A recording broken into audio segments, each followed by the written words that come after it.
Welcome to the All Metal Mode podcast with your host, Michael Hare. Tune in every Monday night, 8 p.m. Eastern with co-host Gypsy Jules, and every Tuesday night at 8 p.m. Eastern with Matt Hoffman as we talk to guests, discuss metal detectors, equipment, and everything treasure related. Feel free to join in the discussion in the chat room during the show, and please, if you like what you hear, we'd appreciate you taking a moment to hit that like button and share the link with your friends. We hope you enjoy the show. The All Metal Mode podcast starts right now.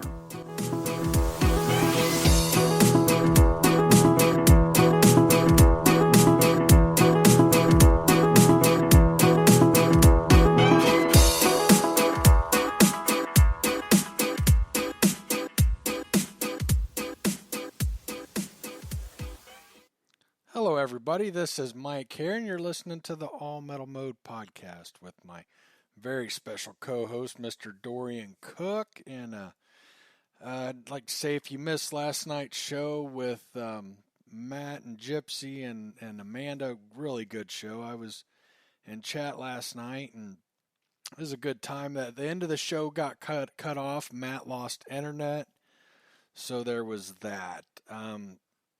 Don't forget, you can find us at All Metal Mode on Facebook. If you please tell your friends about the show. If you know anybody at Metal Detects into metal detecting, tell them about the show. There's many ways you can listen to the show. First off, you can listen live and join us in chat at Spreaker.com. Type in All Metal Mode, and you'll find us there. Once the show goes live, click on it. A box will pop up down below with like the pause button. If you click on that box, there's a little chat bubble, and you can jump into chat and ask questions with our guest or whatever. You can listen live. Of course, you don't have to be in chat. You can come back to Spreaker at any time and click on the show you want to listen to. You can also download the show from there. Once the show is done, and I'm not sure how long it takes to become available. I think it's hours at the most. You can find us at iTunes, iHeartRadio, YouTube, Spotify, and even other affiliates. So there you go. You can tune in like that, and good to go. So let me bring Dorian on here real quick. Dorian, how you doing? Yeah, doing okay for an old guy. For an old guy. Sorry about that. I was having trouble here at the controls, but hey, you know something I just thought of when we went live is we said we were going to do like a treasure story, a cache story at the end of every show. Did we have something planned for that? I kind of have some things in mind, yeah. I apologize for putting you on the spot. I should have said something before. Yeah, no, not a problem. We were headed that direction when you and I were talking privately, and then we had to terminate the call suddenly because of somebody arriving at my place. So anyway, I didn't get a chance to finish running it by you. Okay. Well, hey, whatever. If it's good enough for you, then I'm sure it'll work for me. Tonight we were having Mr. Keith Wills back again. BrokenDetector.com. He repairs all kinds of stuff, and so if you have a broken detector, need something worked on, it's a good idea to send your detector in every few years, get it tuned up. He is the man. He is the man. Dorian, you got anything? I'm sorry. Mike, you said that you wanted to talk to everybody about your visit to Keith's shop first. Okay, I'm sorry. I guess I should have told you. I was hoping you have something because I was wanting to repost that we're live now and stuff. Boy, I guess I should have been a little bit better prepared. I'll tell you, we got off on kind of a rough start. I wanted to talk to you earlier and stuff, but I ended up spending all my time working on my computer. It wasn't even computer problems. It was Skype issues. I was having all kinds of Skype issues, as you know, when we were first coming on, which I do believe we got going. But yeah, so last Wednesday I went over to visit Keith for the first time, and what a wonderful experience, and such a cool shop. There was stuff that was newer there that he was working on, and there was stuff way old. He had some really cool old stuff, and we had a good time. He was a good sport. I don't know if you guys saw the picture I posted earlier, me sitting on his lap. Well, truth be told, if I sit on his lap, I'd have broke his leg. So I didn't sit on his lap. I hovered, but what was funny, after the picture was taken, it was mentioned that something had dangled, was something a little dangly had touched his leg, and I felt it, and I wasn't going to say anything, but it was a little bit kind of a funny moment. But I had a great time, and I'll tell you, I think I'll never stop learning in this hobby, Dorian. You and I have talked about this. When you stop learning, when you become closed-minded and you think you know it all. But I guess I didn't know just how dumb I am at the hobby until I met Keith. I mean, sometimes you make me feel inadequate, but then when I can come back with the technology side of it, which I do tend to know better than you, it makes me feel good, like I have something to offer you as well. But with Keith, he just, the guy works on detectors, so obviously he knows detectors. Nothing I could teach him there. Although I did take my Rudis, and he'd never seen a Rudis before. I'm going to put that in his hands one of these days to play with it. But I think I think he'd like that detector a lot. It's a neat one, and so yeah, but. His collection. I mean, we were at his shop for hours, and I was still seeing stuff that I hadn't noticed earlier on the walls and things. Just boxes and cases and walls of stuff, that was so neat. You could just spend hours looking at it, and that wasn't his whole collection. He had talked about some stuff. I don't know how much he had inside or where he's got it, but he had other stuff. He had talked about having other place, and I thought, wow. And then just to look at all the detectors he's got, all the coils and shafts and stuff, I could spend days in there just going through all of that. He's got a bin of coils, and it by no means was it all of his coils, and I'd love to take the time just to count them all. But I don't think there's enough time in the day to sit and do that. But so for me, that was an absolutely great moment, and something I'll never forget. And something I'm going to do is I figure I'm going to go over and visit him every chance I get until he finally just runs me off. Like, Mike, enough's enough. I'm tired of sometimes people get tired of me, Keith. It's okay if it happens. It's okay. We'll forgive you. No hard feelings. No, but I do want to go over and visit often, and I just had such a good time. Dorian, I'm still, how you do something and you're almost on a high? I'm still on that high from going over and visiting him. Good. Yeah, it was so neat, so interesting, such a nice guy, just a wonderful person. And I'm going to say something, and I'm sure it's not my place, and maybe I shouldn't say something. I hope this doesn't upset Keith. By no means was I looking or being nosy. I seen a few detectors sitting around with the paperwork on them, on what he did to them and the prices. Now, I didn't notice any of them, but one. I mean, I noticed that he had him on there, but I didn't see how much the repairs were or anything like that. And I wouldn't dare, be nosy and look, but I did notice one. But just as I was looking at the detector, I seen it. And Keith, I was really surprised. I didn't say anything to you. I was really surprised at how affordable having a detector like that repaired could actually be. I'm not going to say the price, but the price I had seen, and I mean, there was a list of stuff you'd done to. I thought, wow, that's incredible. You know, just the fact that they sent it to you, you obviously had it apart, you did work to it, and the price that you had on that, I thought, oh my goodness, what a deal. So I would tell people, you know, if you've got that old favorite detector, that old classic you want to pull out, you know, even if it still works, send it to Keith for a tune-up. He's definitely affordable and well worth it. If you got that old one that's broke down, he's got, you know, I don't know that he's got parts for yours, but he's got parts and stuff for detectors going way back. The actual work area is a small fraction compared to all the storage and all the parts, shelves of parts and stuff. Was absolutely amazing. So really neat to see, Keith. I really enjoyed that a lot.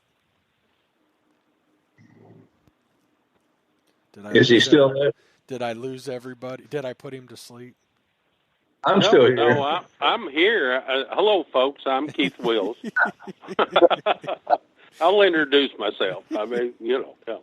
No, I'm listening to all this. I'm writing it down. You know, I mean, I don't get this very often, so I'm writing it down. Well, if you could see everything I had, it'd take you a lifetime to look at it all. Yeah, it would. Absolutely. Yeah, there was a lot of stuff. I could have spent hours and upon hours looking at everything. There was just so many parts and detectors, and you had like even just piles of shafts and stuff. So like, if you need something for your old detector, I can about guarantee it. I can't guarantee it, but I can about guarantee Keith's got it somewhere. And he'll know where it's at. Now, somebody like me, obviously I wouldn't, but Keith knows right where everything's at. You ask him about something. I tell you how Fisher puts it. Fisher tells their customers that we don't work on those anymore because we don't have parts for it. But if anybody in the world's got a part, it's Keith Wills, so call him. And they give him my website and usually my phone number, and they do. I get about 4 calls a day from Fisher people, and then, of course, I get them from Garrett, too, because they usually don't fix anything over 5 years anymore. And a lot of them are going to that because of the people graduating from college now is telling these manufacturers the way you save money is get rid of all those spare parts that you got for older machines. And I've known a couple of manufacturers that just took and dumped them in the dumpster. I'm kind of standing on the curb on the corner going, hey, over here. They're going to dump them somewhere, dump them this way, you know. But anyway, we do what we can. I spend probably 4 days out of every week chasing parts so I can fix another customer's machine because they haven't got a choice anywhere else just about. So. Oh, wow. But it's just something we like doing. I got into it originally just to help folks out, and I've tried to stay that way, and I bet you I hadn't changed my prices in 10 years. But, I've kept the overhead down low, and I just do it to help everybody out. Mike, you'll never guess the first thing that Keith fixed for me. What's that? An appliance. I forget now if it was our washer or dryer or whatever. It broke down when we lived in East Texas. Do you remember doing that, Keith? No. That's the first maybe thing. It was your volume control you were talking about. I didn't know. No, I was just. Hey, nobody controls my volume. I fixed something, but I don't remember what it was now. Okay, yeah. Like I said, I know it was one of our appliances broke down, and you had the experience and know-how, and you fixed it. It was it needed a part, and I wouldn't have had the slightest idea in the world. The thing is, you guys are techies, and I'm the artistic type. I'm the graphics artist. I'm the guy that what I worked on was the labels and the names and the ads and I did get into the mechanical work in the sense that I field tested our new detectors there at Garrett for balance. I would go out and say, okay, the handle needs to come back and say the handle needs to be moved up 2 inches, or the handle needs to be extended 3 inches, things like that. Because the engineers, and this was a problem with all the manufacturers, I think Keith will agree, they don't use detectors. They don't go out on the weekends and metal detect. their time spent with detectors is usually out in the test area next to the factory, and they go out 15 minutes at a time. So they never get a feel for how balanced the detectors are, what happens to your body after you swing it for 10 hours, things like that. That needs to be left really to the people who use detectors. Hey, I went to college under electrical technician, or ET. I actually started out EE, electrical engineer, and I did several years there, and ended up there was too many of my friends graduating for the same thing that was making more money. Instead of an EE or ET, they were making more money planting telephone poles for the telephone company than they were at any of those jobs. And so, I just I said, well, maybe I'll do something else. And about that time, of course, they moved the technical part of the college to another college that was not affordable to me. And then the dumb thing after that was getting married, but at least I had a baby I loved. And so, it just, it's the way life is. All my exes are in Texas now, and but I got 4 good children out of it, I'll tell you. So, and 11 grandchildren now. So, that's great. Holidays and birthdays are a killer all year long. How many of those grandchildren are using metal detectors? Well, I taught my 4 children, let's put it that way. They didn't go anywhere without one, and I have just a few pictures, really, that I have that all of us are standing out there with our detectors in front of an old wooden shack that was a schoolhouse, and that was the first place I ever decided, hey, let's get a picture of this. My daughter had brought somebody extra along, so I said, you're not family, you take the picture. She really appreciated that. And so anyway, we got a picture of all my kids grown up pretty much, and, after their teens, and all of us holding our own detectors. I made sure all of them owned one before they left. And so anyhow, it was a good picture. You can't get those moments back, so you need to take a picture every once in a while. Okay. Absolutely. I found to talk about a treasure. I found myself and a friend of mine that was a freelance photographer on the side, which actually was my boss where I was working at the time, and then my daughter. And my daughter was probably 8 or 9 years old, and I had a detector in her hand, and we were all hunting this old rock house. Matter of fact, it came out on Treasure, I think it was Treasure magazine. Treasure magazine back in the, I don't know if it late 90s or something like that. I was on the cover of it. And anyway, I dug in the hole, and when I got one signal in the driveway, what used to be the driveway of the house, it was a solid rock house. Well, I pulled out 2 Morgan silver dollars. And I was holding them in my hand like I just found 2 in the hole. Well, after he snapped the picture, he went out to his truck and got his camera that he does wedding pictures and stuff with, and changed lenses and all this kind of stuff, and took a picture of me, which was what we put on the front of the cover of that magazine. After he took the picture and went and put his camera back up, I got to checking the hole, and it just kept digging Morgan dollars out, Morgan dollars. And after I forgot, it was 89 or something like that Morgan dollars I dug out of that hole. And it turned out that all of them were such high quality. I said, this is kind of odd. And I got to looking at the dates, and there were all consecutive dates, consecutive mint marks. So it was somebody's collection. And I have a feeling it was in one of those press-in folders type thing. And some kid, because all the other stuff we were finding out there it was real soft dirt, and it was easy digging. It was like moles and salamanders that dug up the place so much, and we were finding toy cars and stuff everywhere. It was just a smorgasbord of things buried out there. And I figured the kid must be took Daddy's coin collection, went out there and buried it in driveway, and then don't tell how many licks the kid got afterwards, but he couldn't figure out where it was after the fact, where he buried it, probably. And I ended up digging that thing up. I just couldn't believe it. It kept digging silver dollars out of the hole and digging silver dollars, so that was one of my caches. But just about the time I'm really thinking big of myself, my 9-year-old daughter around the corner and said, Daddy, I found this big gold ring with 3 big stones in it. 18 karat and nearly a full carat of diamonds in it that she found in the front yard. I said, what happened to all the toy cars you were digging?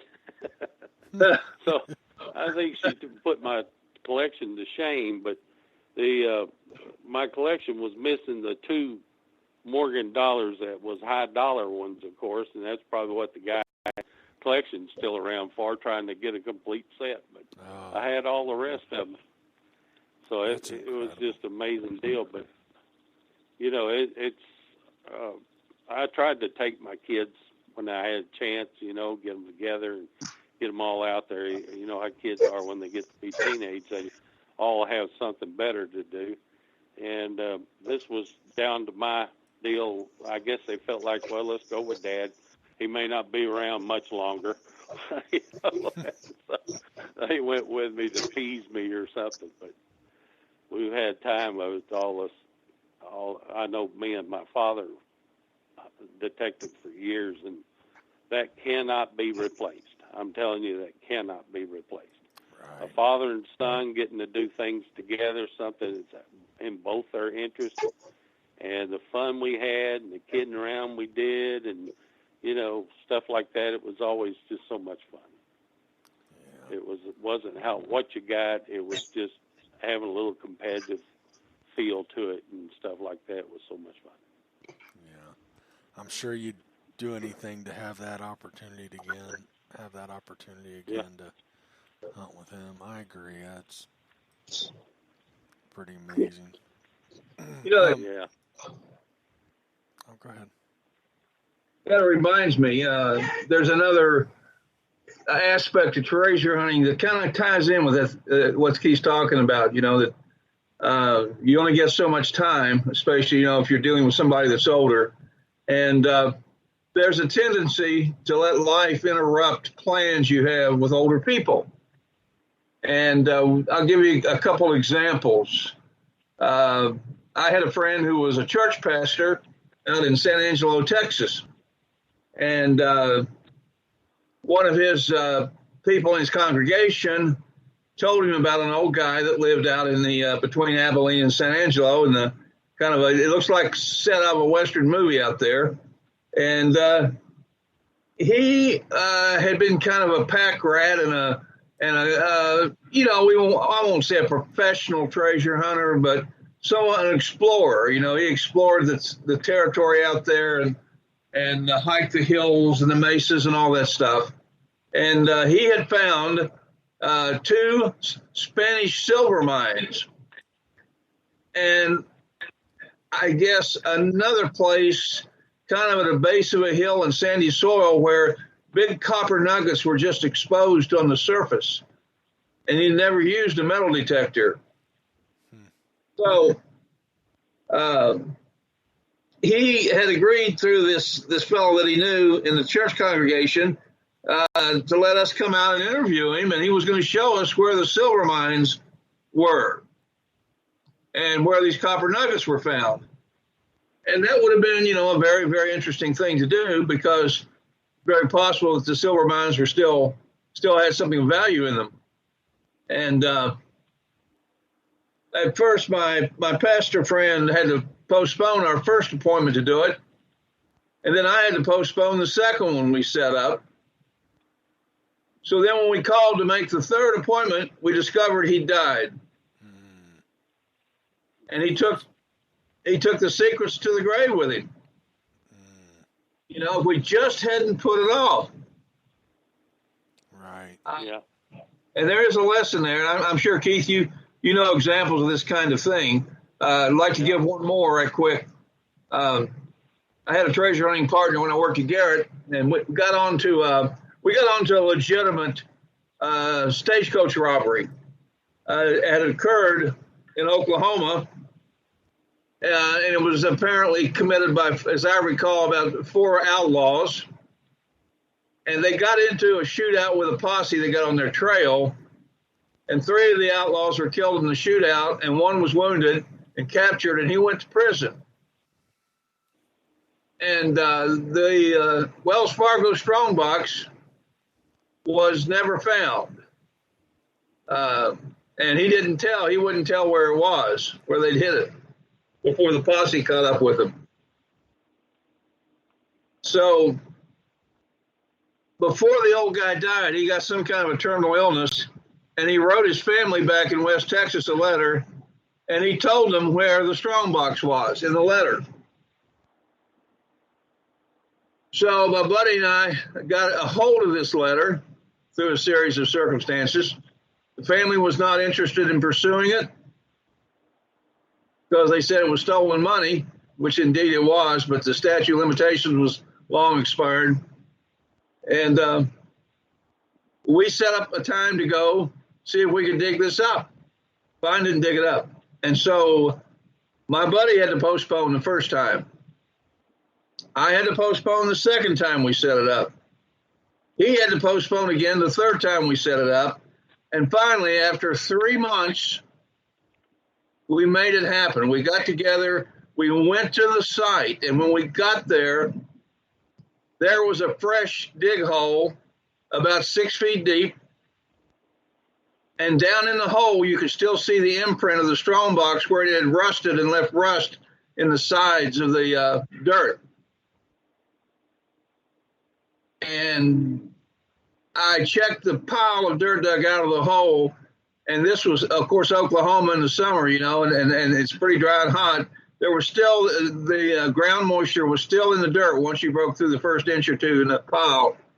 So we probably missed that strongbox recovery by less than a week, maybe 3 days, 2 or 3 days at the most. And if we had gone the first time or even the second time we made the appointment, that would have been our treasure instead of somebody else's. Yeah, that's a shame. Wow. Yeah, but you were talking about that treasure, according to the official records, was a shipment of $20 gold pieces, brand new from the San Francisco Mint. Can't imagine. You know that there was a treasure I chased one time. You know what Brinks is today. Brinks carries money from here to there to banks and stuff. There used to be one that was called the Southern Guard. This is back late 1800s, stuff like that. They brought it by wagon to different banks in the west and east and stuff like that, and it's called the Southern Guard, mostly in the south and mostly in the west. Well, they were transporting a bunch of bags of silver dollars and taking them to some bank. I was trying to remember which bank it was. It seems like it was down around Crockett or something like that, deep East Texas. And they didn't make it. They were actually buried the iron chest with the silver dollars in it along the way. And I was doing a lot of research, and I come across this one diary that mentioned that delivery, and got to looking further in the diary, and it was talking about where they met him on the road, and it gave me 2 points to make a straight line off of in the direction they went. And so I got out there hunting that property by property, getting permission to go across it. And I finally did along a creek find a good hit. It was down about 5 feet under the ground, and a big strong box like that was pretty easy to detect Hey, with even a big Keith, hold on real quick. I'm sorry to interrupt. We're having some really weird audio issues. Do either one of you have the show on in the background? No, Mike. We're having a severe thunderstorm here that just started. A lot of rain noise, a lot of lightning and thunder here. Keith, you don't have it on in the background? No. Okay. I hear like a reverb going on when I talk. I don't hear on y'all. Dorian, do me a favor. When you're not talking, can you mute yourself? Do you have a way to mute? I believe I do. Let me bring Skype up here. Mute yourself real quick and let's see if that goes away. Because right now it's almost so bad. All right, 3, 2, 1, mute. Okay, go ahead, Keith. Let's see what happens. Okay. Well, Okay, I'm not getting it now. Nope. Now we're good. Okay, that's what I thought. It was through him. Go ahead. Okay. Well, anyway, the strong box was supposed to be buried along this route, and I found a place that was hot enough and to dig it. And sure enough, I hit the strong box. It was about 4 foot deep, and I can't tell you, I was sweating bullets. And I just knew that silver dollars was going to be in that strong box, and so I dug all the way around it where I could get the thing open, and it's empty. And I noticed that the dirt I was digging was awful soft, whereas the dirt off the side of it was hard.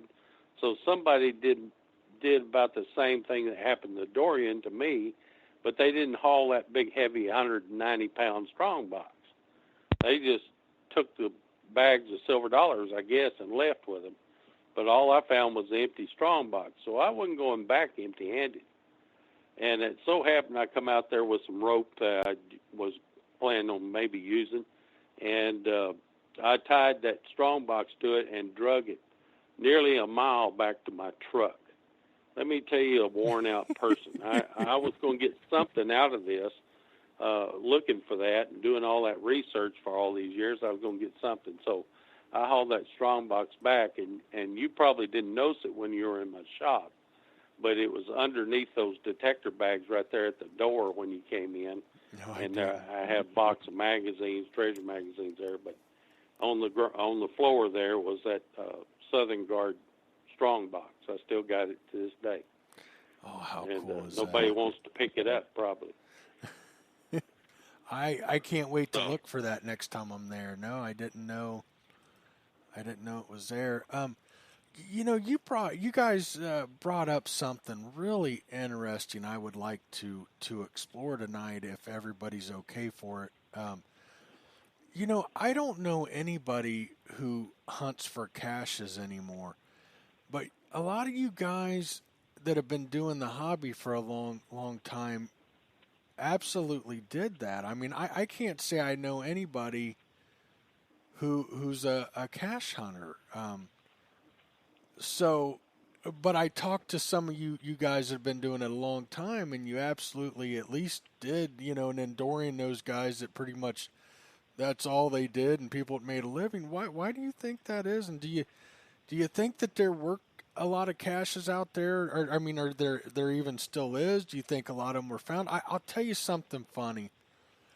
There are a few guys that I have no doubt that they have found a cache. I mean, I don't know 100% sure, but you'll never find an old timer that'll admit to finding one. And I mean, that's the smart way to be. But I there's a few that I absolutely suspect have found them. So, do you guys care to talk about that a little bit tonight, or? Sure. I'm going to let Dorian chime in on that because I got my story to tell after his. We got to hear from him every once in a while. Right. Go ahead, Dorian. And Did he Dorian's, mute himself permanent? I don't know. Well, we'll give him a second to come back. Okay. I forgot I was on mute. Sorry. That's okay. I've always said, that Keith always outdoes me no matter what. So I tell about an empty hole story. I come back with nothing, and Keith at least gets, a valuable antique. He gets the strong box. That's the difference between us, see? Yeah, Even on our empty holes, he still comes out on top. Absolutely. He's going to make the best of it. He's going to bring something back. I'm telling you, man is phenomenal in that regard. But, cache hunting is it's a delicate subject in the sense that when people want to know, well, what have you found? What have you found? And it's not that those of us who have found a cache wouldn't like to be able to tell the honest, decent people that are listening to us. We don't really have a need to keep that information from you. We have a need to keep it away from the very tiny, small percentage of people that are willing to come and do home invasions and break into our house and try to steal what they think we have found, and they think that we're stupid enough to store in our own homes. So that's what basically is the barrier between the old successful cache hunters and your amateur metal detectorists in terms of sharing stories. I'm almost sure we've talked about this in the past, and I'll tell you about other people's finds. Keith found a cache of silver dollars. Well, my first cache was behind a hedge in a 1950s elementary school that was in a poor neighborhood of Dallas where I lived at the time in my early 20s, early marriage. And it was, I went behind the hedge because I thought some kids might have thrown coins out the windows and some of them fell back there. So I was thinking single coins, and the soil behind the hedge was real dry and dusty. This was in Dallas. And I saw a piece of a sandwich bag sticking out of the dirt. And when I got my detector over it screamed at me. And it was a sandwich bag that had 300 mercury dimes in it. And that was my very first cache. And I don't mind telling you about that one because those dimes are long gone. So they're not in my house to be found. But I can tell you about caches that I've known about being found. I really had a very unique opportunity in my position at Garrett Metal Detectors to witness treasures and found by some of our customers, because they especially those who were not professional treasure hunters, they were amateurs hoping to find their first treasure, and they did, and they had to tell somebody. And they were smart enough not even to tell their own family, but they had to tell somebody, and they would drive, to Dallas, sometimes all the way across the country to show us what they'd found. They wanted to show Charles Garrett what they found, but he was not really a person for all of his, except when he went to the hunts and things. He was not a person that was very accessible if you just walked in the factory and asked to see him. So I had to fill in for him time after time. And since they'd come all the way to the factory, they had to show what they found to somebody. So I ended up being the elected guy. And I remember a little Italian-American fella we called Frankie, and he was a professional, and he had found some small caches. And one day he comes driving in his big old Winnebago, if you all remember those big old Winnebagos that kind of boxy-looking things, motorhomes. That's what he treasure hunted in. And he came in and he says, "Where's Charlie?" And I said, "Well, he's not here. He's down in Mexico with so-and-so." And he said, "Well, come on out to my motorhome. I want to show you something." And so I go out there, and he looks around both directions to see if anybody's looking. And then he carefully unlocks the door, and he says, "Stick your head in there and look down the aisle." And the entire aisle, from the driver's seat all the way back to the back bed in that 26-foot motorhome, had a stack of Spanish silver bars about up to the top of the bunks. And they were crude smelted. They were not real. They were 2 or 3 inches thick, kind of long, maybe 3.5 inches wide, 3.5, 4 inches wide, and they had bubbles in them because they'd been crude smelted in the field, but they also had the cross of Spain stamped in each one. And that was the first cache that I ever saw. And, that was quite a thrill, frankly. We had another guy that came in. I didn't know him. He wanted to show Charlie something. Again, Charlie wasn't available, so he took me out to his car. And the car, I looked and it was almost sitting on the ground. The tires were almost flat in the back. And it was an older car, a great big old Chevy with a great big old trunk. And he looked around just like Frankie did, to see if anybody was watching. Then he opened the trunk, and the whole back of the trunk was full of small gold bars. They were about, 6 inches long, maybe 3 inches high, and kind of maybe 3 inches wide, and the sides slanted. They looked like a pyramid with the top cut off. Only they were rectangular in length, and I have no idea. There was a lot of money there, but we saw things like that fairly regular, and you can imagine. I'm just barely in my 30s, and boy, it really fueled the fire for me, and so it took me. Basically, being exposed to those kind of things took me in my travels across 42 states and 6 countries looking for treasure, and found a lot of empty holes. Some of you who may be older and remember some of the treasure magazines and some of the main stories of the big treasures, remember the John Swift silver mines. And we could do a whole show on that because I found the John Swift silver mines. They're a very famous treasure. And I can't do anything with them because they're in the National Forest. And can't mine, can't get permits. Swift made the cache some, they basically counterfeit silver British crowns, but they have more than an ounce of silver in them. So they're not technically counterfeit because they're actually more valuable than a real British crown in terms of silver content. And he made several caches in Kentucky and 1 or 2 of them in West Virginia. And I found 2 of his empty caches. Someone had beat me to them. So, I'm the hard luck guy in the sense that I get there right after somebody else does. And I talked to 2 hillbilly brothers who lived in the Appalachians there that helped a man from Indianapolis load 2 pickup long beds with silver bullion, silver bars out of a cave that was part of Swift's operation. And he told them he'd get the money or get the silver converter to get money and give them their share. And they never got a penny. And when they were telling me about this, they were both angry and red in the face. And, their emotions sure showed me that they absolutely believed they were telling the truth. And I believe they were too. So, yes, there is a lot of treasure that has been found. The stuff you see on the reality shows and so on is, it's not much different than watching a Hollywood movie. First and foremost, those guys are in the entertainment business.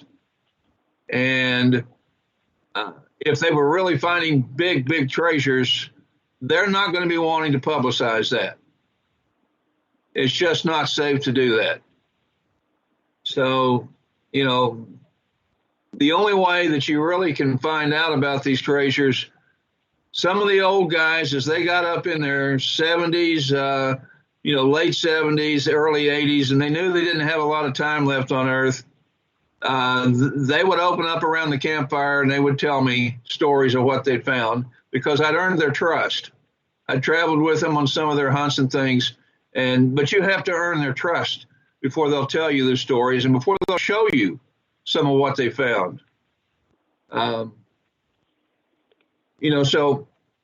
I tell people today, and I believe, and Keith, feel free to disagree or or comment on this, but I think probably the best opportunity of finding treasures of caches for the amateur treasure hunter today is small, what we call post hole banks and at home sites. Because up until, well, it's just, excuse me, statistically around 1910, only 20% of the American people were using banks. That means 80% of the American people were hiding their money. Their banks were in a mason jar or some, an iron three-legged kettle or something. So, you've got life, and life always throws some surprises at everybody. Some are fatal surprises. The farmer that falls out of the barn loft and lands on his head and he's dead. And he never got a chance to tell anybody where the family bank was. Well, that bank's in the ground waiting for somebody to find it. And the thing is, others got Alzheimer's, dementia. They couldn't remember where they buried stuff. Jesse James got into a situation like that. His son or his grandson that was taking care of him in his old age, he was in his 90s, and they were living in Gladewater, Texas. And he saw his grandfather go out in their secluded backyard and watched him bury $55,000 in currency in a mason jar. And after the old man had finished burying it, his grandson went out and dug it up and took it and put it in a bank. So one day he came home and his grandfather was in the backyard digging holes everywhere. And he told him, he said, "Grandfather, if you're looking for that jar of currency you buried," he says, "I dug that up and put it in the bank." He said, "Well, I'm sure glad you told me that." He says, "I thought my mind was going on me." He says, "I knew I'd buried a jar of money out here." But that's a good story. So, there are still hundreds of thousands of these post hole banks. And if I were going to specialize in these banks, I would look for bushwhacker caches. Now, what's a bushwhacker cache? Bushwhackers were usually Confederate deserters near the end of the Civil War that began to travel in posses, in groups on horseback, and they would ride up to farms, and they would call the farmer out of the house about dinner time, and they would demand that he give them his money. And of course, the farmers knew when that happened that they were going to be killed anyway, and they would not reveal where they buried rarely would they reveal, even under torture, where they buried their gold, because they knew they were dead anyway. And so the bushwhackers would kill the farmers, kill his family, burn the house. They put the bodies in the house, burn the house, and, burn the barns, burn the structures. And so there was nothing left except the property and the family bank, wherever, the man had buried it. And they created hundreds and hundreds of these caches all through the, theater of the Civil War, the Southern theater, especially Kentucky, West Virginia, down into the Carolinas. A lot of those were created in the Carolinas. There was a lot of bushwhacking in North Carolina and the Smoky Mountains and that area too. So these are caches that are legitimate. They're there, but nobody's written a treasure story about them. The more a story's been written about and publicized, the smaller the odds are that it's worth spending your time and money looking for. The only reason that I pursued the John Swift treasure, which is one of the biggest known, absolutely verified, legitimate treasures in the United States, was because I received proprietary information that had not been available to the public, and it led me to the correct area where the mines were. But still, even with that information, I spent nearly 30 years deciphering all the clues in John Swift's journal and finding the sites that he described in that journal. So that was a rare case. Or other than that, I did work on the Knights of the Golden Circle caches. And I came close, and I saw some gold out of the caches. I never found a Knights of the Golden Circle cache. It got to be where my life was threatened, and I actually had attempts on my life, and I just basically made a deal with the people who think they own that treasure not to hunt it anymore. And that's sometimes, as the old saying goes, discretion's the better part of value. And I'm going to shut up. I'm talking too much. Oh, you're on a roll. Yeah, we're just listening. Hey, can you imagine what a campfire at night would be between me and Dorian sitting at the same campfire? I can only Nobody would imagine. ever get a word in edgewise. Right. That's okay. I'd listen. Hey, Dorian, if you can mute again while Keith's talking. We're getting real bad feedback again. I don't know why. Keith, you said Dorian's you had in a box. He's yeah, talking he's in a in box. it's funky for I don't know some what reason. it is. Yeah. Did you had a cache story? Yeah, but you know what? I'm sitting here thinking I'm going to do this, and I shouldn't, because I was going to put it in my book, and I still will, because not everybody's listening to this podcast, but I'm going to let the guys on the podcast tonight find out how to find their first cache. And I'm going to tell them it took me 10, maybe 12 years studying a way to find a cache till I figured it out. And I don't really know if I read it somewhere or what, but it really works well. Ooh, What I did was I started looking for caches, like I said, 10, 12 years into my hunting, and there was, other than a secret box of nickels or something like that was the best I was doing, and I really wanted to find something of value, and I have since then. But the majority of my caches were like what Dorian was talking about: post hole banks, individual families that buried money and something happened to the old man. Because I got to talking to, what got me inspired on it again was I was talking to a lot of old timers. I believe in the old timer is one of the best researches that you can have, because they have stories that's not in the books and not on maps.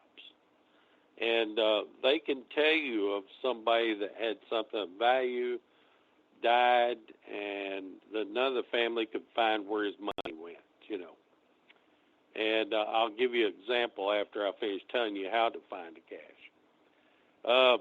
Anyway, this it finally come upon me what I was doing was, and to make a long story or short, what I do is during hay baling season. I live in kind of rural East Texas, and there's a lot of hay baling going on out here, so I was just in the perfect place for it. And I would go up to the little crossroads store. There'd be someplace all those hay balers met early in the morning before they got on the tractor in the hot part of the day, start cutting hay and baling hay. And I would go up there early in the morning when they're up there just at daybreak and sit around with them in that store drinking a cup of coffee, or they're coffee nuts. I was a Dr. Pepper nut, and I don't drink coffee. But anyway, we'd sit around and they'd be shooting the breeze with one another. And I'd just ask them.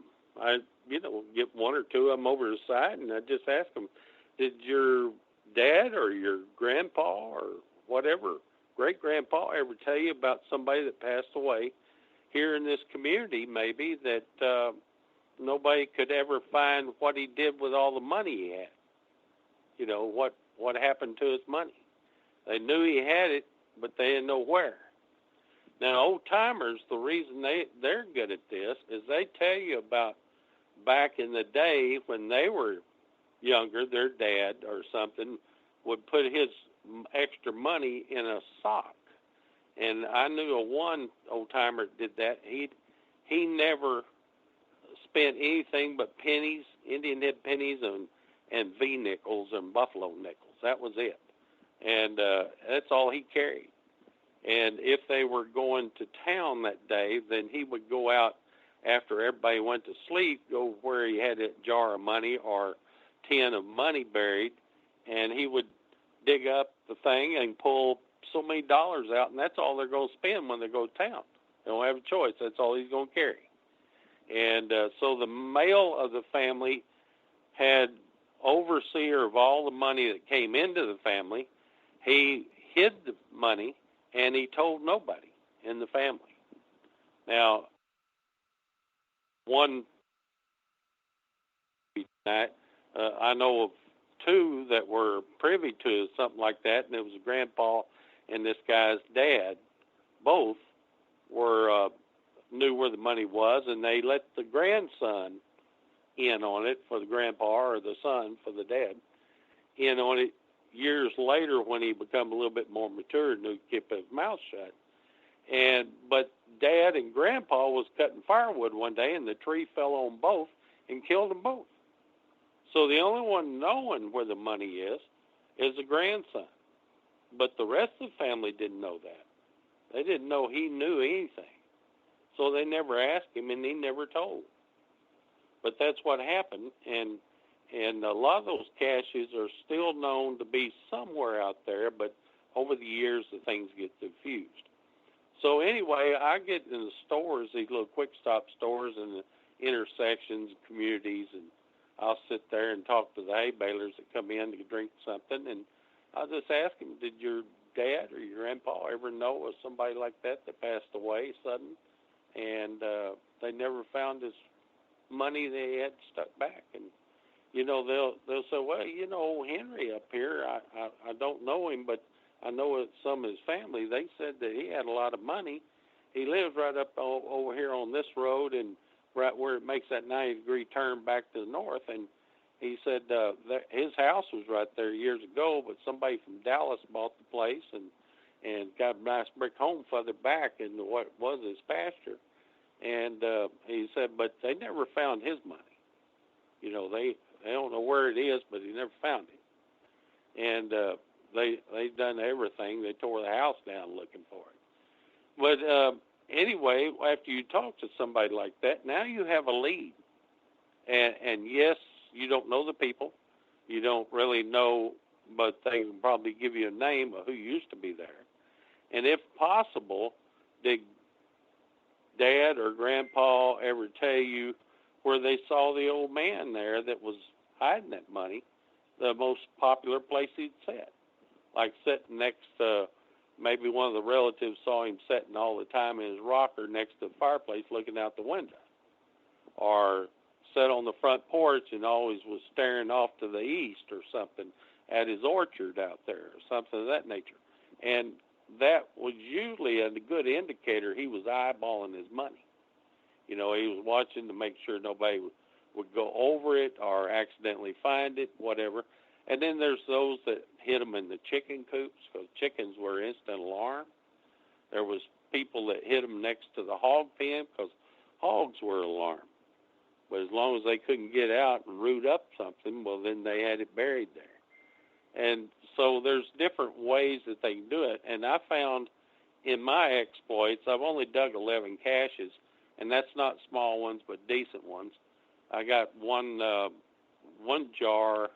It was a half-gallon jar, a fruit jar, and it had 311 Barber halves in it. But that's probably one of the best jars I've ever dug. But most of my caches were not jars because back in that day, the jar with the zinc lid on top and the glass spacer inside, and I'm sure most all of us have dug those.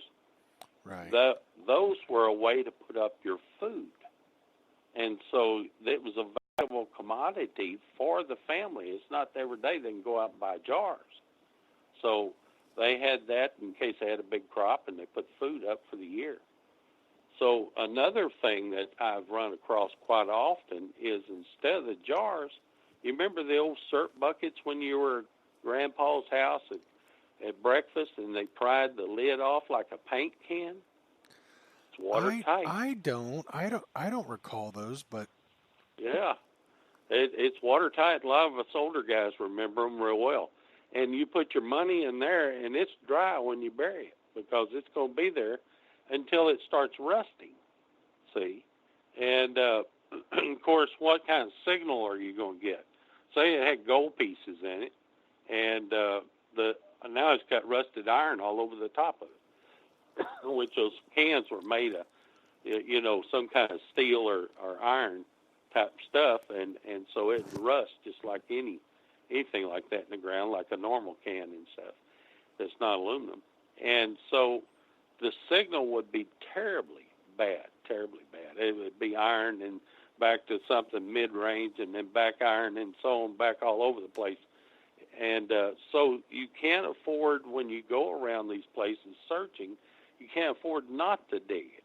You have to dig it if you want to find the cash, because probably the very first cash you ever find will not be in a fruit jar. And these stories, are unheard of. I mean, it's not written down. It's not publicized in a book, and it's not the local yokel talk in that community about so-and-so's money they never found. It was probably said at some point when the family said they couldn't find whatever the grandpa left.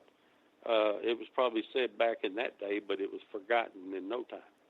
Mm-hmm. So now here comes somebody that's a treasure hunter and wants to be a cash finder that's asking the question, And so I try to find out who the name of the family that maybe bought it, because someone in that crowd usually is a deacon in the church, and they probably go to the local church, so they probably know their names from Dallas.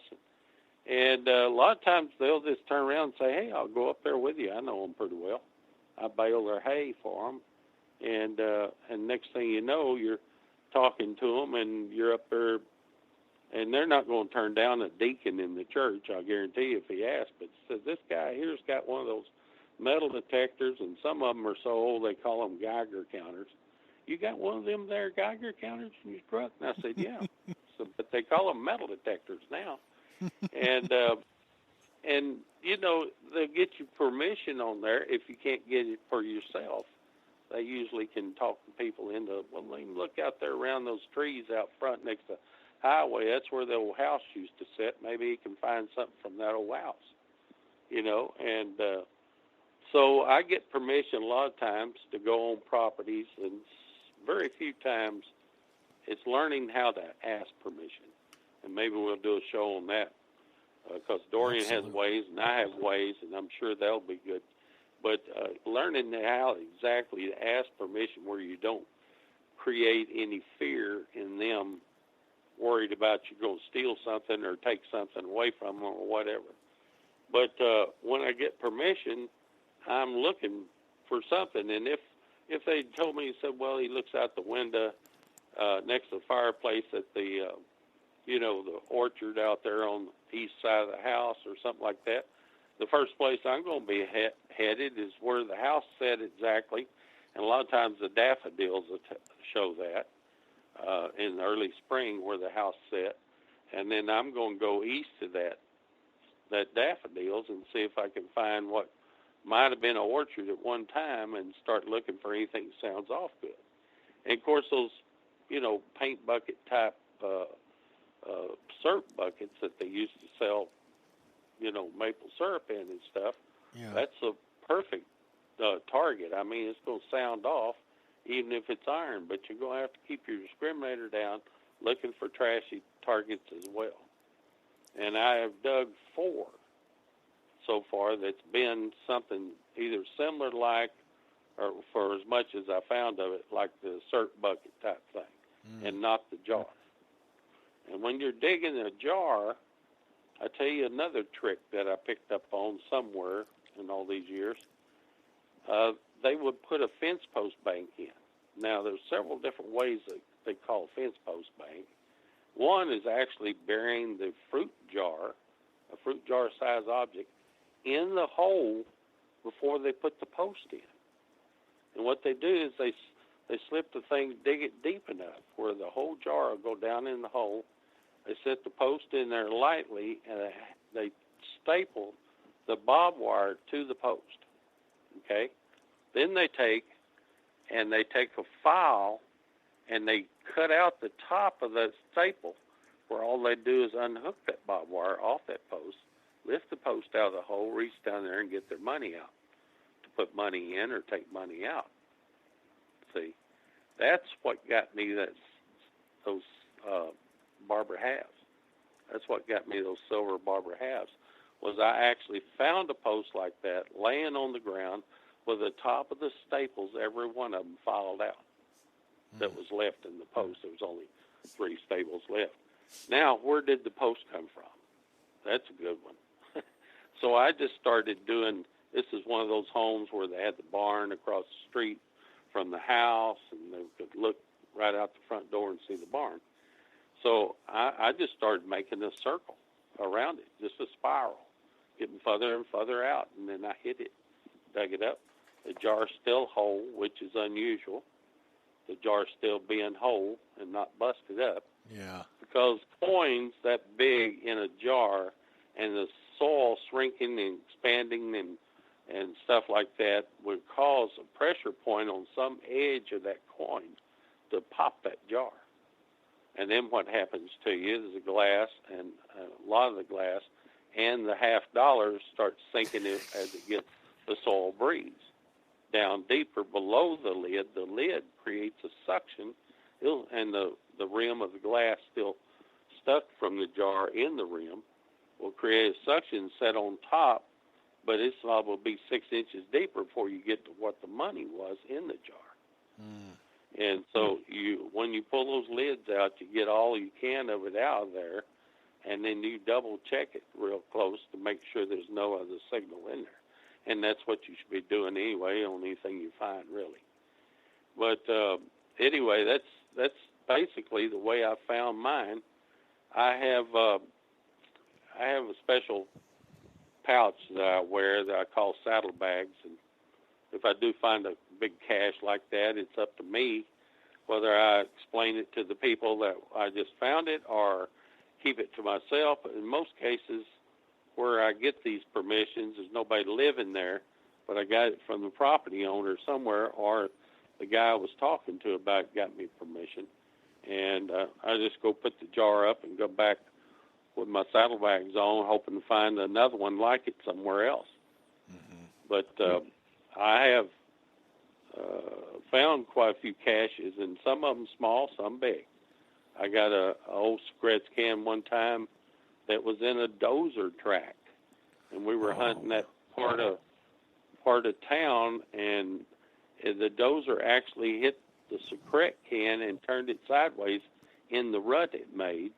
And of course, I got to swing my detector over just to see what it sounds like at that depth, and I could hear it, and I pulled it up, and when I did, my father come over and said, "What'd you find?" And it was about 6 degrees outside that day.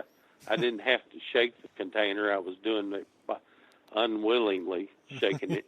And Dad said, "Well, it sounds like you got some petrified cigarettes in there." And so when we got over to the car, as soon as we got in it, well, I took my digging tool and I just started going around the lip up until I got the lid open. And it was 92, I think it was 92 Mercury dimes, 3 standing Liberty quarters, a square nut, a garter snap, and an old-timey paper clip in that thing. Wow.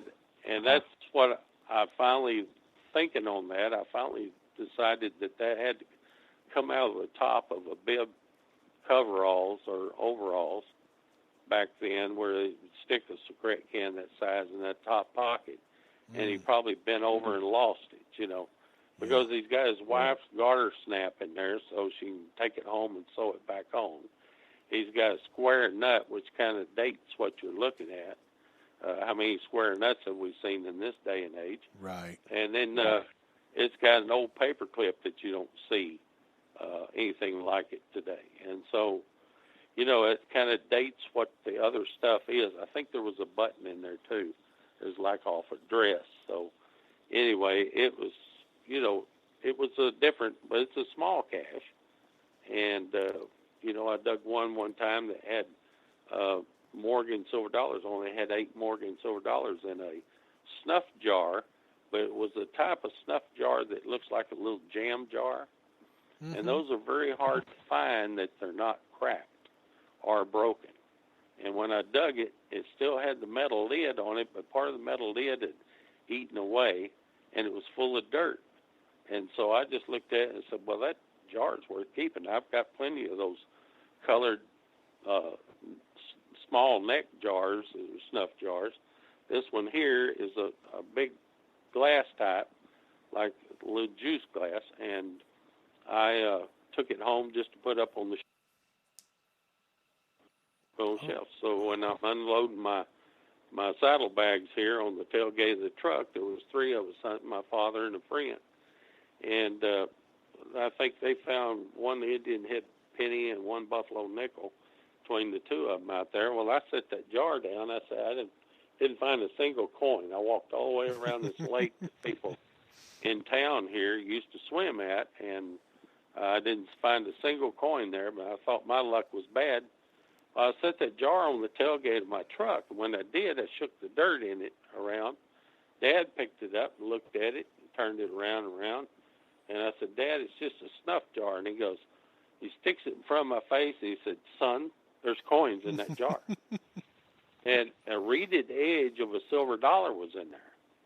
He said, son, there's coins in that jar. And so I'm having to peel that rusty lid that's half eaten up off of it. When I did, I spilled them all over the tailgate. They rolled off the tailgate. All of us grabbing that 8 Morgan dollars rolling off the tailgate. And I literally had to break out our detectors to find the other 2 that I was missing. And so anyway, there's different types of caches. Yeah. But that's the small ones, and then you have bigger ones. But I can tell you right now, if you use a method like I have for probably 30 years now, of looking for caches and getting with people that would know in the community somewhere like that, well, then they're just all being friendly. When I ask permission out in a rural area like that, I never ask the woman of the house. I always ask the man. If he's out doing the back 40, I wait until he comes back or come back later and see him, because, if you talking to the old-timer, I've picked this up. The woman in the house was not doing in the field like the sons and the father was. And they learned the value of the only thing they had to their name was that land. And they farmed it and ate off that land. They hunted off that land. Everything was that land. They had nothing else of value. So they learned that. But the women of the house were in the house doing their housely duties, hanging laundry, and their social substance was going and doing church, usually, or getting together with committees on church. And they didn't meet or see as many people as the old farmer and his sons did, going up, picking up feed and back and forth town talking to people. So they're a little bit more sociable, you might say, when you go to ask permission. The men are over the ladies. The ladies they were taught and hammered by their father, do not let anybody take anything off this property. That's all you guys, that land out there. Don't let them take anything. And he's doing that because he knows they don't work with their hands out there to keep that property providing. Yeah. And so, that's really, if you keep that in mind everywhere you go, you know better what to do as far as, trying to keep asking permission from the right source. Ladies do pretty good asking women, but still the women have been taught, not to let anybody take anything off the property. Yeah. I've literally asked men, and their wives will be standing behind them with their arms on their hips and shaking their head no, and he'll say, hush, lady, I told him we could do it. He's going to do it, And so I got a funny story I want to share that you made me think of real quick. Okay. When I do field hunting in Ohio, I'm from Ohio, all the years doing it, I got to where I would call them. If I could find them in the phone book, I'd call them first. And the reason being, you've seen me. I'm 6'3". I'm a big guy. I felt like I got really good at telling them who I was, what I wanted to do, and I always, real quick, hey, I'd love to come out and meet you. I like to call first because I don't like bothering somebody at dinner or, catching you off guard, but I'd be more than happy to come out and meet you first. And so that's how I did, and I had really good success with that. And it kept me from, it's sometimes there's nothing harder than trying to track down a farmer. And, a lot of wasted time and gas. And the phone call first seemed to work really good for me. Rarely did I get turned down. And anyhow, I'd got permission for a piece of property. It was actually pasture. He owned a lot of field too, but I wanted to be in the pasture where a church was in the mid-1800s. And it sat on the corner of the road. And I stopped by the barn first, and I seen he was out. He told me, come on anytime, just let myself in the gate, make sure I shut the cattle in, and when I left and all that. And but I seen the barn was open, and I'd seen somebody walk into it, so I thought, well, I'll pull down there and talk to him, and shook his hand and everything, and real nice guy. And so I go up there. Well, probably an hour later, a woman drove up from the one side road, and boy, was she yelling and screaming and cussing at me, get out of her field and everything else. So I did tell her I had permission, and I just talked to Mr. His name, and she was mad. So I just went ahead and packed up, and he was still out at the barn. The barn was open. She'd pulled in and already gone in the house. So I went and thanked him and stuff, and he said, don't mind her. You can hunt all you want. That's my wife. She's, pretty much she's a mean old woman. Don't mind her. And I said, no, I don't want to cause you any problems. I'm, I don't want to upset anybody. So I left. But after that, when I'd make my calls to do I messed up. I made a big mistake, and I called, and the wife answered. I knew she was married from the phone, looking her up. And so we were talking, and I told her what I'm doing. I'd be more than happy to come out and meet you. Gave her my whole spiel, and she said, yeah, absolutely. And I said, can you do me a favor and just make sure you check with your husband, and ask him as well. And boy, right there, I lost my permission. And she was mad at me. And I said, ma'am, let me explain. It's not because he's the man of the house or anything like that. And I told her what had happened. And I said, actually, it was the female spouse that got upset. But, from lately I've been checking, making sure everybody that lives on the property is okay with it, kind of thing. Husband and wife both. And she just wouldn't hear it. So, you got to be real careful with what you say and how you say it, kind of thing, because, boy, that just offended her right away. She couldn't believe that I would ask, that she would need to ask her husband for permission for me, so or to make sure it was okay with him. But yeah, weird experience. Yeah, it's a touch and go. You kind of feel them out a little bit. I've had them turn around and ask me to. They'd serve me iced tea on the front porch as I'm talking to the husband, because really, if you think about it, he's been trying to tell his kids and grandkids since they were little about what he used to do when he was that age, living in the farm down there. Mm-hmm. And, it's, hey, Grandpa, we're watching the show, or, hey, Dad, I'm watching the ball game on TV, They've heard it, bits and pieces of it all their life, and they just don't want to hear it. And now he's got somebody like me on the front porch asking for him to tell me about the old days and stuff. I don't even mention metal detectors. I don't go up there with a big T-shirt on saying I dig holes for a living, and a ball cap that says Garrett Metal Detectors on it, or anybody Metal Detectors on it. And I go up there, and I leave my phone in the car, no clocks, no watches, because you can't afford to break eye contact with this guy for at least the first hour or so you're talking to him, maybe longer.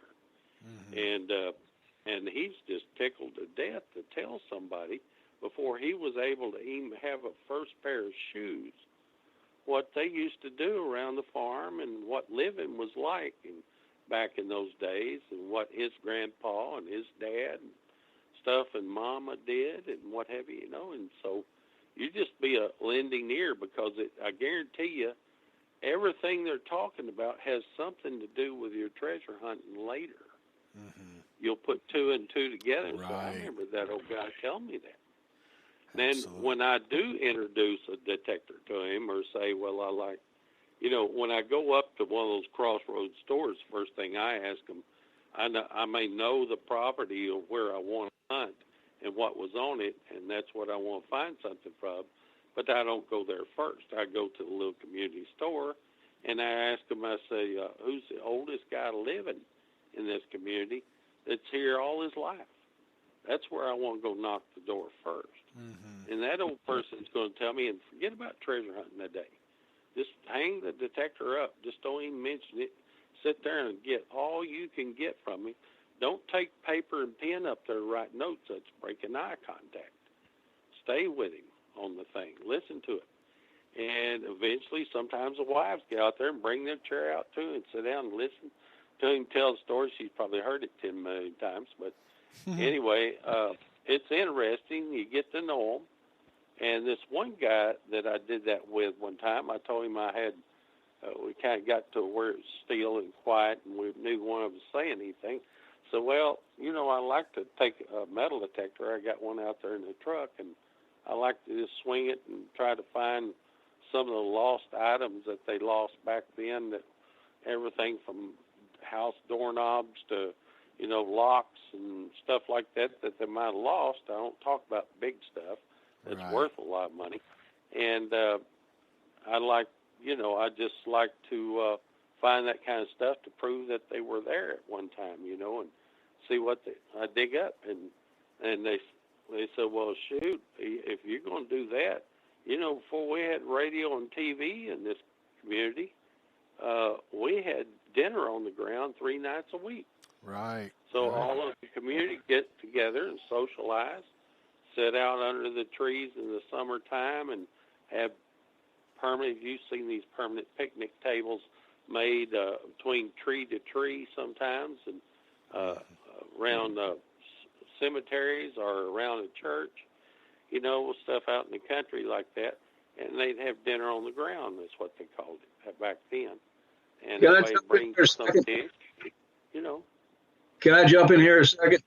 Yeah, go ahead. I'm sorry. Keith, what you were saying just brought something to mind. You also asked them where the old carnivals set up. Mm-hmm. Because the midways of those carnivals, which might have been in somebody's pasture, can produce hundreds, if not thousands, of coins. Yeah, well, when you come visit me, I'm going to waylay you to try to find out where that place is out there around Picton and Como. Oh, I'm going to take you down there and show it to you. Yeah.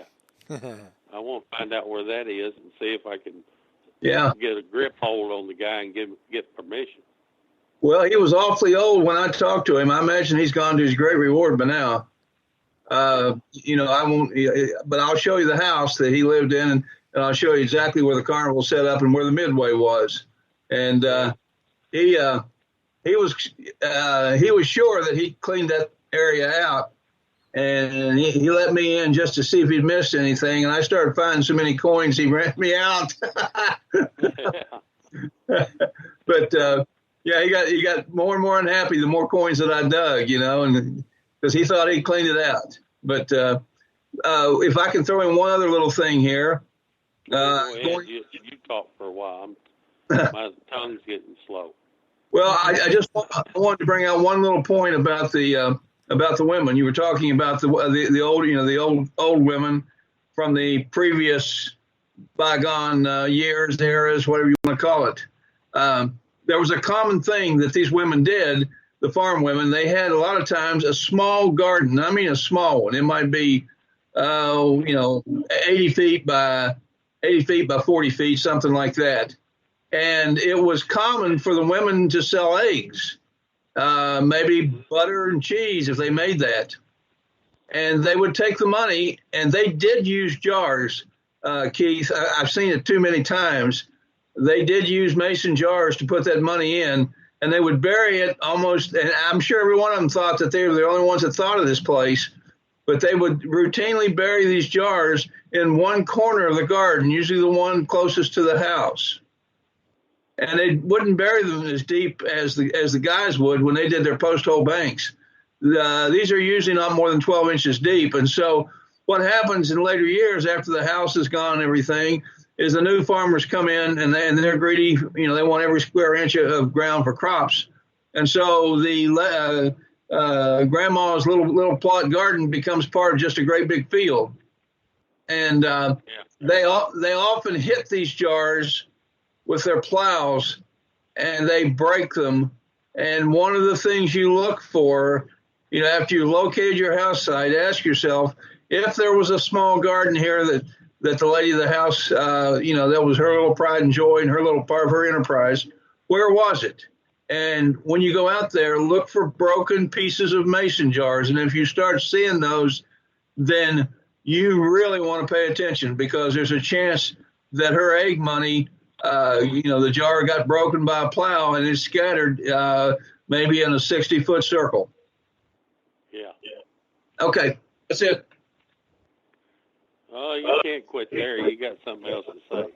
Oh, I felt like I interrupted you. I didn't want to stop you. I just wanted to be sure. No. Before we got. I got to tell. It's your turn. Okay. All right. We have to set up a schedule between the two of us again. Yeah. There you go. Okay, Keith, you covered a good bit about the guy sitting in his rocking chair and looking out the window where he could see where his money was buried. Another favorite place was just inside the barn door. He could close the barn doors, dig it up, put it back in, and because of the animals going in and out and everything, it was bare dirt anyway, and it was awfully hard to tell that somebody had just dug a hole and filled it back in. So that was another good spot if you can find where the barn doors were. Yeah, I got a story on that one too, but I'll tell it some other time. Go ahead. Okay. Well, this won't take long. Yeah, go ahead. The other thing would be, of course, if the house is still standing, you want to concentrate on two places, two rooms, the master bedroom where he would have slept and the living room.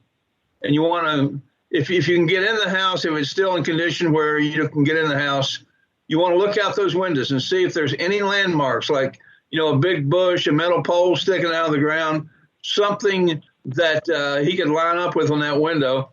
And for example, if there's a rock, you know, sticking out of the ground, you want to check, of course, around the rock, backside of the rock, and halfway between the rock and the window of the house.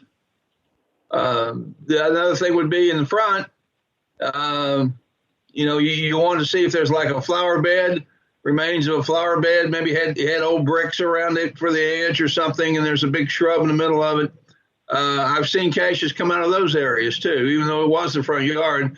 They only would go out and work them at night when nobody could see them in the front yard. But you know, back in those days, houses were usually far apart, so you didn't have to worry too much about somebody watching you. And generally, it was a good piece down the driveway to the main road from where you put your house. So, you know, those are all areas. But think about, you know, if you had lived in that house, where would you pick? What spot would you pick for your post-hole bank or your family bank? Where would you do it? You would try. Everybody thinks that nobody else thinks of these spots. But the fact is, human nature is very repetitious, and there's a tremendous pattern. They would use these same type spots over and over. And when you realize that and you check those spots first, it saves you having to metal detect sometimes every square inch of the property or the yard to try to find a cache. Some sites they're really trashy. The house is gone. There's sheet metal laying around, and it requires cleanup and weed eating if you're really going to seriously hunt this site for cash. But anyway, like I said, look for landmarks that are still there. Anything that'll give you clues, anything that somebody else might have used for a landmark and for something to help them always locate where they bury their money. They like to use little flower beds, make a flower bed halfway between a fence post and the bedroom window. And you're thinking, wonder why they put that flower bed around the side of the house. Well, because they could dig in it. They could dig the jar up, put it back in the ground, and then, just kind of dig around and a little bit. And nobody thought about it because it was a flower bed.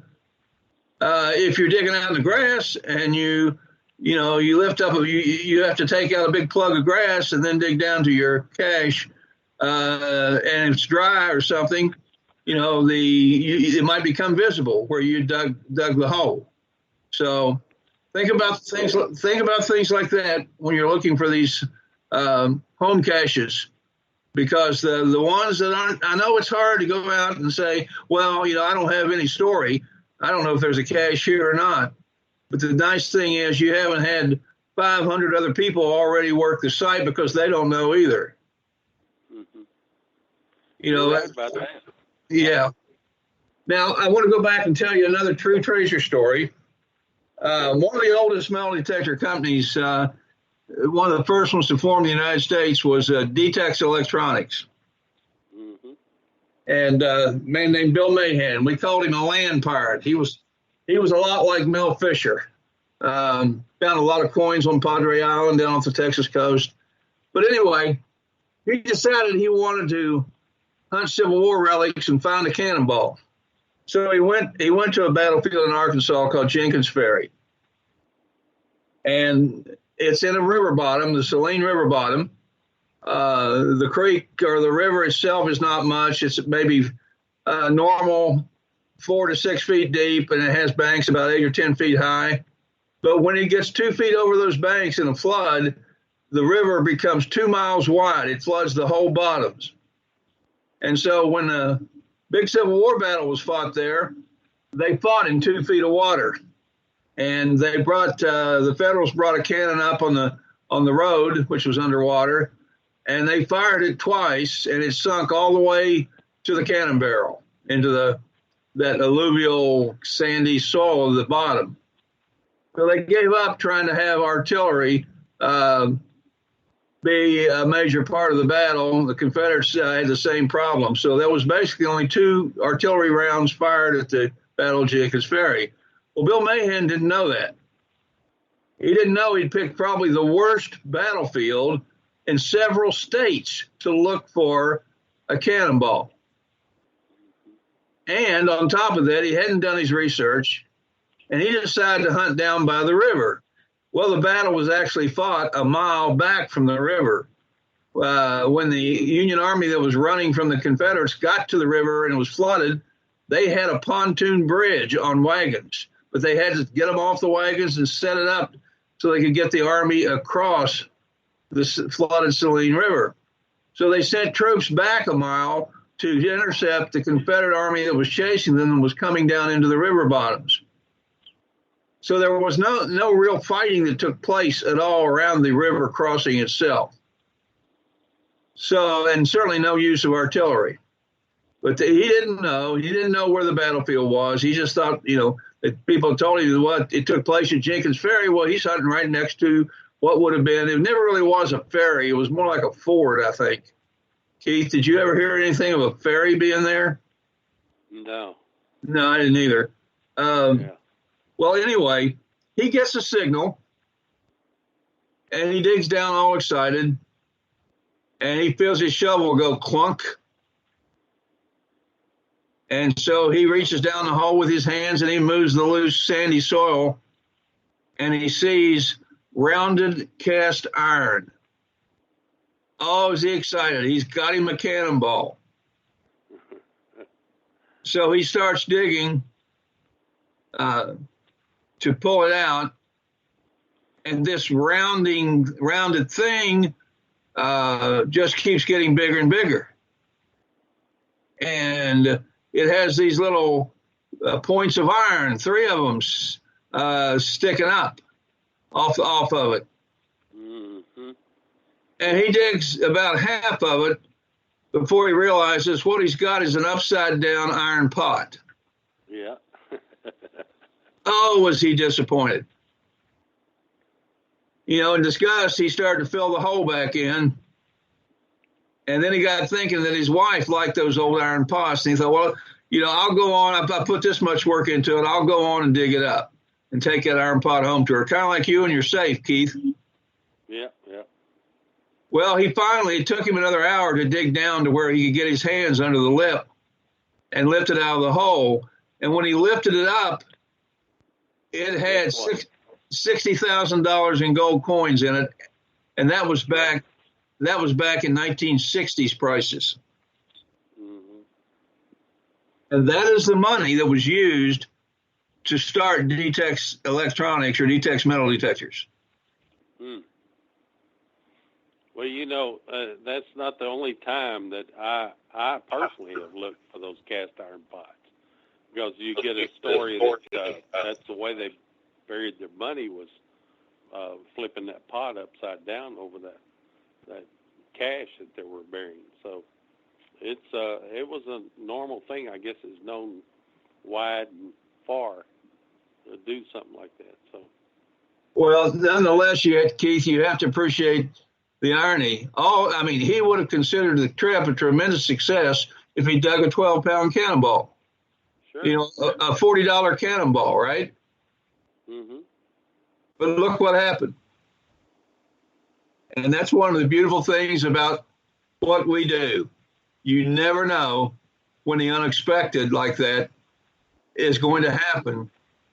I was reading the story of a guy that hit one of those big gold hoard caches over in England. I'm sorry, not England. I'm getting my stories confused. This guy hit a 38-pound gold nugget in Australia. Yeah, I remember that one.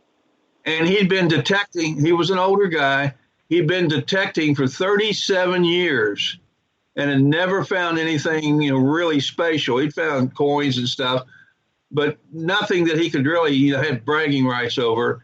And then the day came when he put his detector over that 38-pound nugget.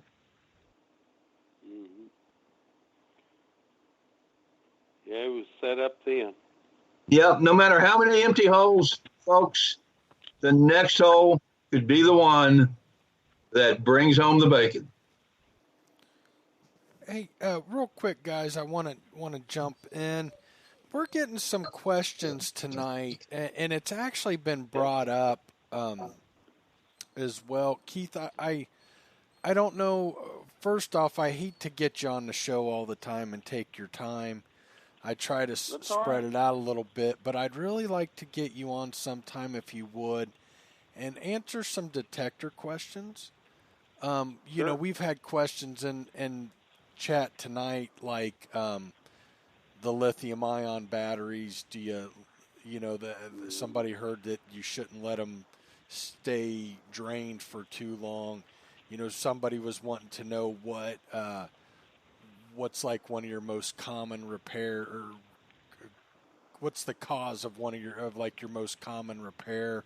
I figured battery leaking, but somebody mentioned heat. They know some of the detectors, if they get hot and they've seen them rainbow and the screen go black, talking about coil wires and everything else. So maybe we can have you on soon if that's something you'd be willing to do and answer some simple questions. Sure. Okay. That'll be fine. I'd I've really seen just like about that. everything, I guess, nearly. Yeah, We've even repaired termite detectors out of Florida, swimming pool detectors out of Maine. I mean, it's just we've repaired some exotic stuff, I'll tell you. I've Seen a lot of things. Hey, real quick, I think we're probably getting towards the end. I mean, if you guys got more to add, I'm good. Dorian, I feel like Keith is getting tired. He's been working all day and stuff. I think he's tired of metal detectors. I'm kind of picking up on that, but if not, we can keep going. But will you, real quick, tell the story about how you were making mountain detectors for handicapped people onto golf carts? Yeah. I love Actually, that story. there was a detector that Technetics built when they were trying to branch out from just handheld detectors. They built a coil that's actually 4 foot long and is about 10 inches wide. And they had sealing that coil, the back, they would put 3/4 inch PVC threaded pipes in it where it wouldn't affect the coil, but it would be something to tie onto. And they use that in a medical application in hospitals to put like a tub here that you could turn on a little turret there, and this coil would be set next to the tub, and it would detect any stainless steel scalpels or medical instruments that were left in a smock when they did the laundry. And so they'd run it through that first before they threw it in the washing machine dryer. And they sold quite a few of them. It was actually one of their handheld units that they called the Technetics Mark I back then that they converted to a medical unit, and it was called Medical Miser or something like that, best I can remember this far back. But anyway, I bought a batch of those coils, and knowing that the Mark I worked on it, I helped one guy out, and he told another guy that was handicapped too. This guy had a stroke, and all one side of him was paralyzed. And so he had a golf cart, and we converted it where the Mark I detector was on the dash, and he could turn it on and set the settings on it and stuff. And then I built a box over here where I could put a regular coil on a long wand so he could reach out away from the golf cart and detect final pinpoint of the target. And then the other switch, the switch in that box, would go back to the coil that I would mount on the back of the golf cart. And that way he could drive around and it would sound off and basically tell him nearly what kind of metal's buried there, iron, possible gold or aluminum in the center, or high end like silver or copper. And so he could drive around, and when he hit that spot, he could work his golf cart forward and backwards until he kind of pinpointed the area just where he was. And somebody built him a little paint dump back there where he'd squeeze a deal and squirt yellow paint on the ground. And this particular guy, and I've seen him do it without the paint. And then he pulls around sideways where he can take that one good arm he's got and flip that switch to where it's off that coil on the back, and now on the one on this rod.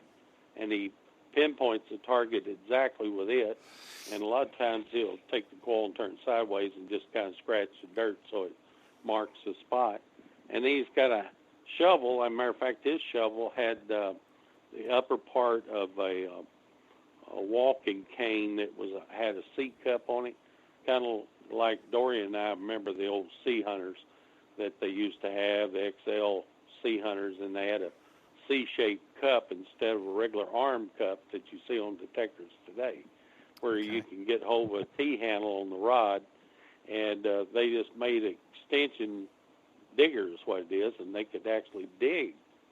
But most of the time you would catch them going with somebody that could get out and dig for them. And he would go around coin shooting all day long in pastures and around houses and stuff in his golf cart. You know, and he really made something out of that, and that coil was just the thing for it, being long and as wide as that golf cart. But anyway, it was you know, it was pretty neat, and so it was to help somebody out. I do this camp for the handicapped children every year, and I've always been focused on children and handicapped too. And when the guy asked me if I could do something, well, I told him, yeah, I have just the thing to do it with. So, wow. But you can't find those Medical Miser coils anymore. So the source I got. Yeah. The coils now that where I was getting them from, because I couldn't afford to buy them all at one time from them, they just turned around and threw the rest of them in dumpsters, so they're long gone. Oh, and of course, the company is in business, but the company back then that made those is no longer in business. Yeah. So, up in Oregon. I love the idea. I mean, especially for what it's for, but, I didn't tell you when you showed me that in my mind for a split second, I thought, oh, I'd love to metal detect that way. But quickly I realized, boy, I'm fat now. If I had one of those, I'd need somebody to roll my big rear to the golf cart, because that'd be all I'd do is ride around that golf cart. So, yeah, it was a good idea for a second, but yeah, but what a neat idea, and how cool is that somebody that otherwise would have been done detecting just wouldn't be able to go. That's right. We figured he couldn't do that sport. It's the same way with kids in wheelchairs. We teach them how to detect from a wheelchair, sideways out of the wheelchair, and not in front of it, where they can get the coil far enough away where the wheelchair doesn't bother it, and then how to dig, how to mark the spot and move over to it where you can dig a hole there to find the object. And so it's similar to that, but that's probably where I got that idea for a wheelchair. Unless somebody got it years ago, I couldn't imagine somebody not getting that. But anyway, how about a carbon fiber wheelchair? Yeah, that'd be good. There wouldn't be. That would really give them a lot more freedom on their detecting. Yeah, it would. Usually, just take like I was talking about, the Mark I had those square rods back then. Rectangular rods, instead of round ones like we have today. You put it out on the last notch, and it's pretty good ways from you, and you can get away from that golf cart pretty good. So, yeah, that's neat. How neat is that? I thought that was so cool that how it would have been easy to say, nah, I don't want to get in. I mean, I'm sure that was a heck of a job to set somebody's golf cart up like that, and the fact that you take the time and do that for somebody, and now they can detect again, that's just amazing. Well, and that deal, and he may still be alive today, I hope he is, because there's a lot of people that come upon accidents, and still are some of the smartest people in the United States. But anyway, I didn't charge him anything for the materials I had involved in it. I gave him the detector, I gave him the coil, and I worked on it probably a month to get it the way I wanted it. And so all the labor I spent on it, I just donated. I'm bad about that until now that I have to have people come donate time for me. But anyway, I used to do that all the time. Sometimes my wife didn't understand, but it wasn't for her to understand. I really believe the Lord put you on this earth to help others. And so I'm helping for as long as I can anyway. That's such a great thing. I did, to get off subject for a minute, I did want to mention my metal detecting school that y'all been so kind to advertise my flyer on that on the site. I really appreciate that. I hope all of you listening tonight goes over to All Metal site and look at the flyer on this metal detecting school I'm doing. I got to thinking the other day, I said, I'm so slow about writing this book, and I'm not the world's greatest writer. And so I decided I'd just share some of my great moments that some discussed here and what have you that I was going to put in my book. But my book was going to be a little bit different than everybody else's treasure hunting book, for the very fact that, the adventures I've been on, plus the technology that I know how one works and would be helpful hints for everybody, too, that's learning to detect, or even the people that feel like they have nothing to learn. And then also the funny part. I can't I probably said that on a podcast before. I can't go hunting, fishing, metal detecting, whatever, without something funny happens to me every time. Dorian was part of that one time in Arkansas. He calls something funny. He kept telling me I was standing leaning against a tree next to a covered whale, and Dorian says, whatever you do, don't look up. I'm wearing a baseball cap, you know. Whatever you do, don't look up. And I said, well, you know I'm going to look up. I mean, he didn't have to say that. But anyway, he said it. And, of course, I looked up, and something, I felt it on the bill of my cap, but I just kept turning my head up until it popped over the bill, and it's a tree snake hanging there, and the tongue, it's swinging right above my nose, and the tongue's just shooting out of the thing like this, back and forth. Say I was gone, my cap was still there, but I ran out from under it like that. And he said, when did you tell me there was a snake up there? I told you don't look up. Wise guy. Anyway. Oh, that's scary. Yeah, I'm not a fan of snakes. They freak me out. I just... One of the things I'm not a big fan of Texas for, I don't know. It seems like everything here wants to kill you, but there are a lot of snakes. Yeah, there is. I want to real quick, I'm sorry, somebody said they wish they were closer for the school. You know, Keith's a legend in this hobby. You know, and something that really makes him unique. We're all decent detectors and everything else. Of course, we don't have the years in like he does, but, you know, Keith's been working on detectors since 82, I believe, right, Keith?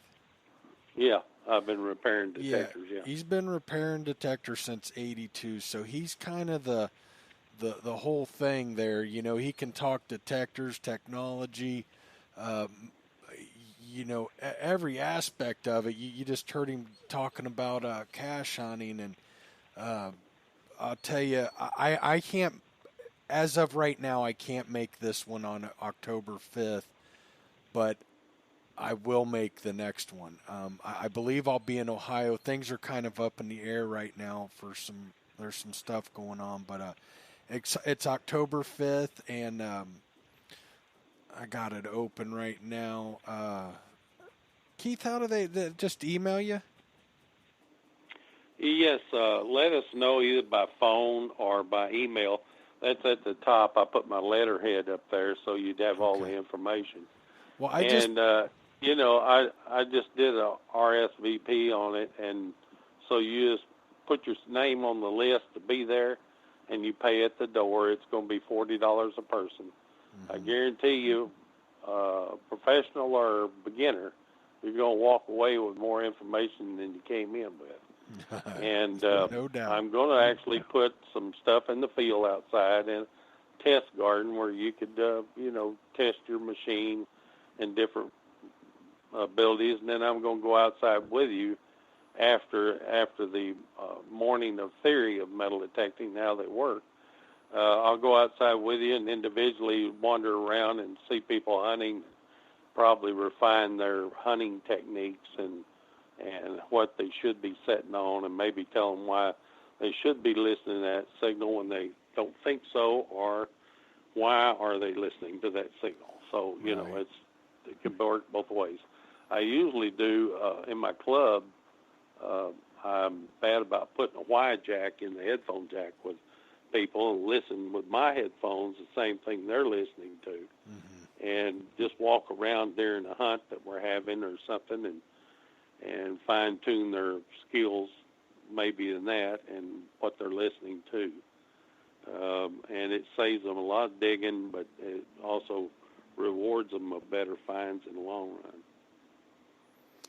run. Yeah, I have to, you know, Keith, I figured out the other day, you asked me how long I'd been detecting, and I've been telling people over 20 years and 23 years. Well, I figured out the other day, I think it's 24 years, and, you know, I'm still learning, and I don't think I'm anything special, but I'll tell you, I really know I'm nothing special after meeting you last week. So, you know, you started talking. Well, we were. Everybody. I learn from everybody, even the beginner. Yeah, absolutely. Sometimes I do too. see new things tried that I've never seen before, and so I don't go around with the attitude at all that I can't learn.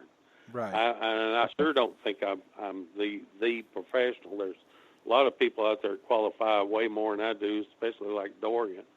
And I heard him on hunts every once in a while, but I like to see him cry.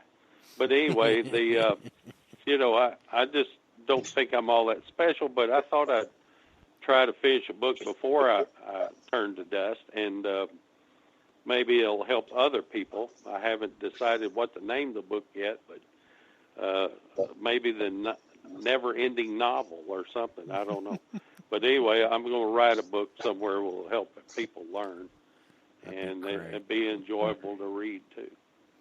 I would definitely buy that for sure. I'd love to see that. But, my point is, although I'm always learning, you're right. I'll tell you, sometimes I feel like somebody new to the hobby that hasn't been, that hasn't learned all of our bad habits and stuff can sometimes teach us more. They're thinking different because we see how this person does it and that person, and we fall under that. And here they don't know anything about the hobby, and they look at it through fresh eyes, and they might, I've learned a lot from people new to the hobby, but the point I'm trying to make is I'm no dummy. I told Dorian one day, I might be dumb, but I've done it long enough that I've learned a thing or two, and but we were sitting around lunch, and you started talking, or dinner, I guess, and you started talking a little bit about detectors and stuff, and I told Gypsy this later. I said, right then and there, I knew I've got to go to the next school he puts on. Like I said, right now I can't do the October one.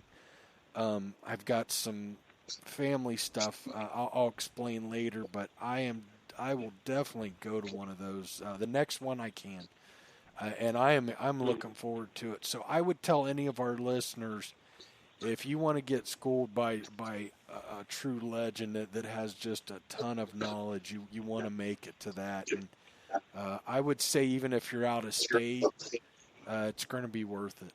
It's going to be worth a little bit of travel time and stuff, because he will teach you things that you never knew.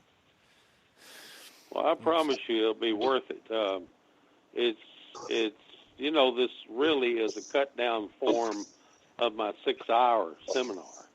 And so I've done the 6-hour seminar in several places. Fort Worth was the first place we did it at that fire and police instructor place up there. But I did it in Atlantic City for about 1,100 people in Atlantic City on Trump's Towers up there. And anyway, I've done it in several places before, but I always told them, I said, look, here's what's going to happen to you during this time.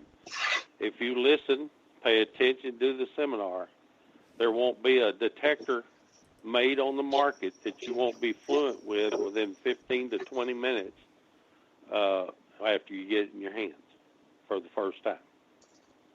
It's just understanding what those controls mean and what they do for you in the ground that you can't see. Mm-hmm. And that's the point of the technology end of it. And I try to, when I'm doing this seminar, I try to reduce some of my treasure tales, but sometimes it overwhelms me. But the funny parts, I do squeeze in a few of those, so at least I know that they're still not asleep out there. But Keith, anyway, it's just I gotta tell you something that's so funny. You've got grandkids. You've heard of Dora the Explorer, right? Mm-hmm. Well, one of the book titles. This would be a good one for Dorian the Explorer, and then Bill said, "Where there is a Keith Wills, there is a way." That would be a good book title. He's a boy. That's a funny guy right there. He's always got he's our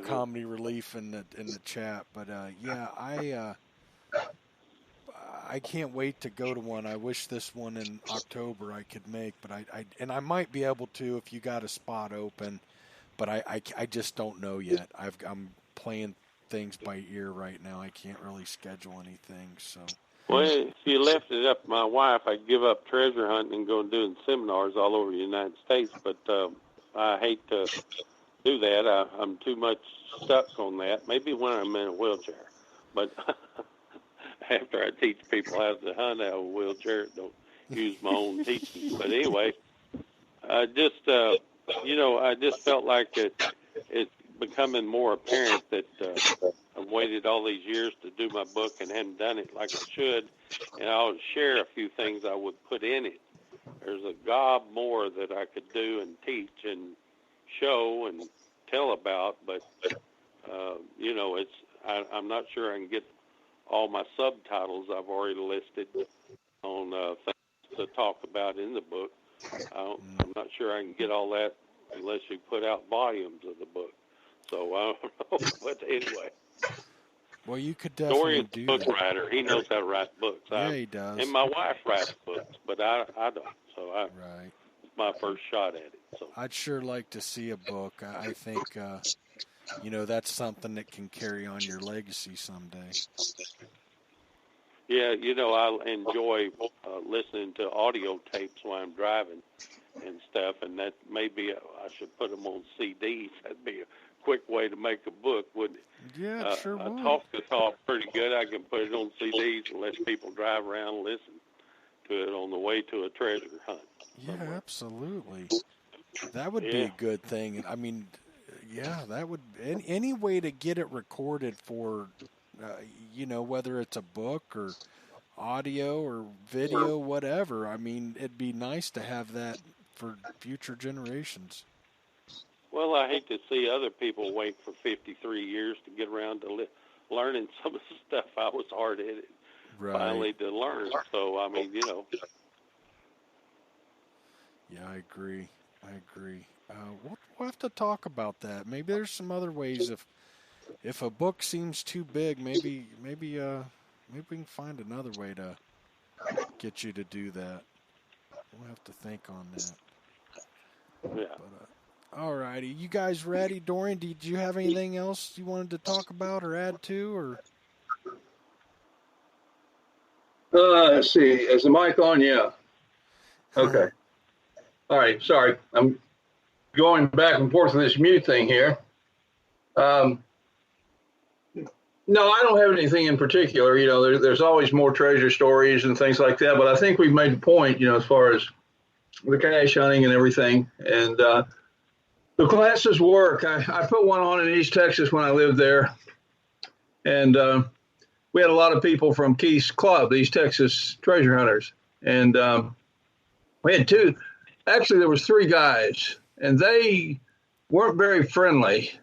But, I charged $35 for the all-day class, and I promised a money-back guarantee. If you don't think that you got more than your $35 worth out of this class, then I will refund your money. And so these three guys, they kept, kind of furtively talking with each other and looking over at me, and I thought, there's something going on here. And so I kind of kept my eye on them. They didn't try anything or mess up anything. And at the end of the day, they all three approached me, and they told me something rather amazing. They said, it was our plan when we came here to not be satisfied and loudly demand our money back and embarrass you in front of everybody. And we have to tell you that we really did get more than our money's worth, and we couldn't go through with our plan. And that was quite an amazing experience. But it does show you the value of these classes, when they are conducted by people who've been there and done that. Mm-hmm. Absolutely.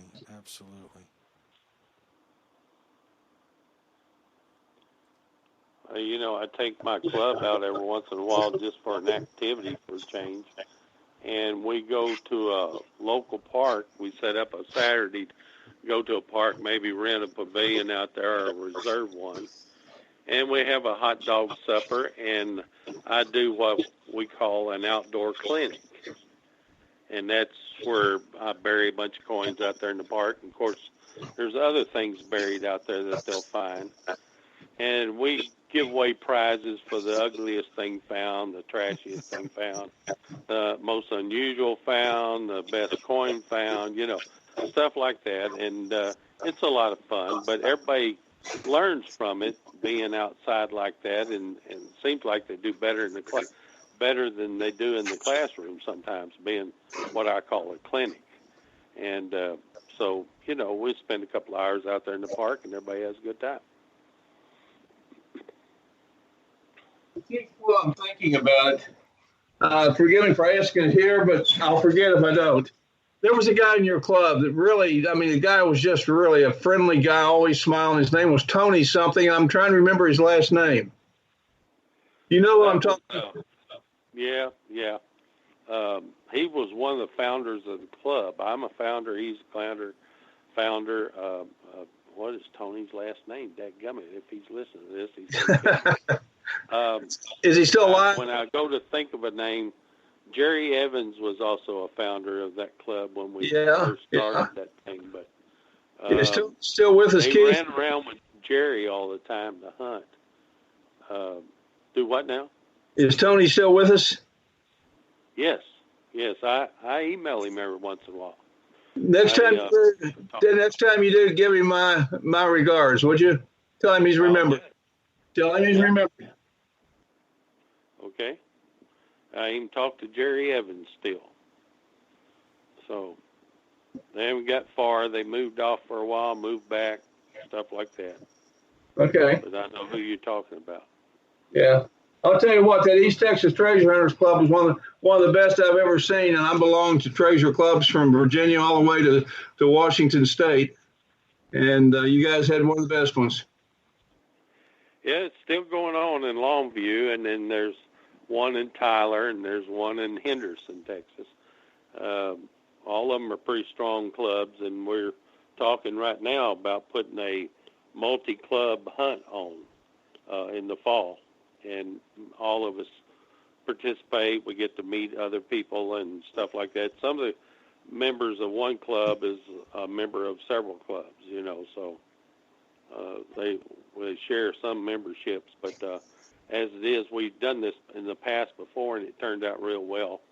And we're thinking about getting someplace to do that at and do it in the fall this year. So be fun, meeting new people. Always is fun. That would be really cool. Sure would. Yep. Well, that's great. Yep. It's getting 3 clubs together and put on a hunt together. So. Yeah, that'd sure be neat. I'm sorry, I was looking at something. I had somebody message me about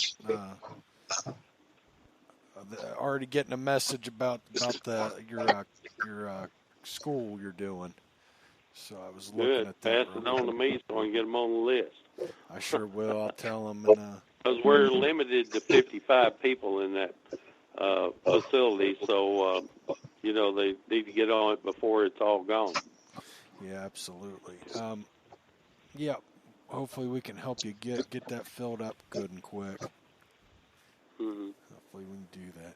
It's going to be the disappointed people there at the last. It's going to be the tough ones because once it fills up, they'll just have to wait until I do another one. Right. You let me know when you do the next one because I'm wanting to know right away. Sure. I'll advertise it like I did this one, and even if I do one out of state somewhere in the future, I'll let you know with another flyer. Okay. Yeah. Let me know. Real quick, Bill wants to know: has Dorian or Keith heard of the tale of the forgotten fort treasure? That one I'm not familiar with. What states is supposed to be located in? Yeah. Yep, Bill, you have to let us know. They haven't. Sometimes these treasures get different names. They morph a little bit, and we might know them under a different name. Yeah, exactly. Yeah.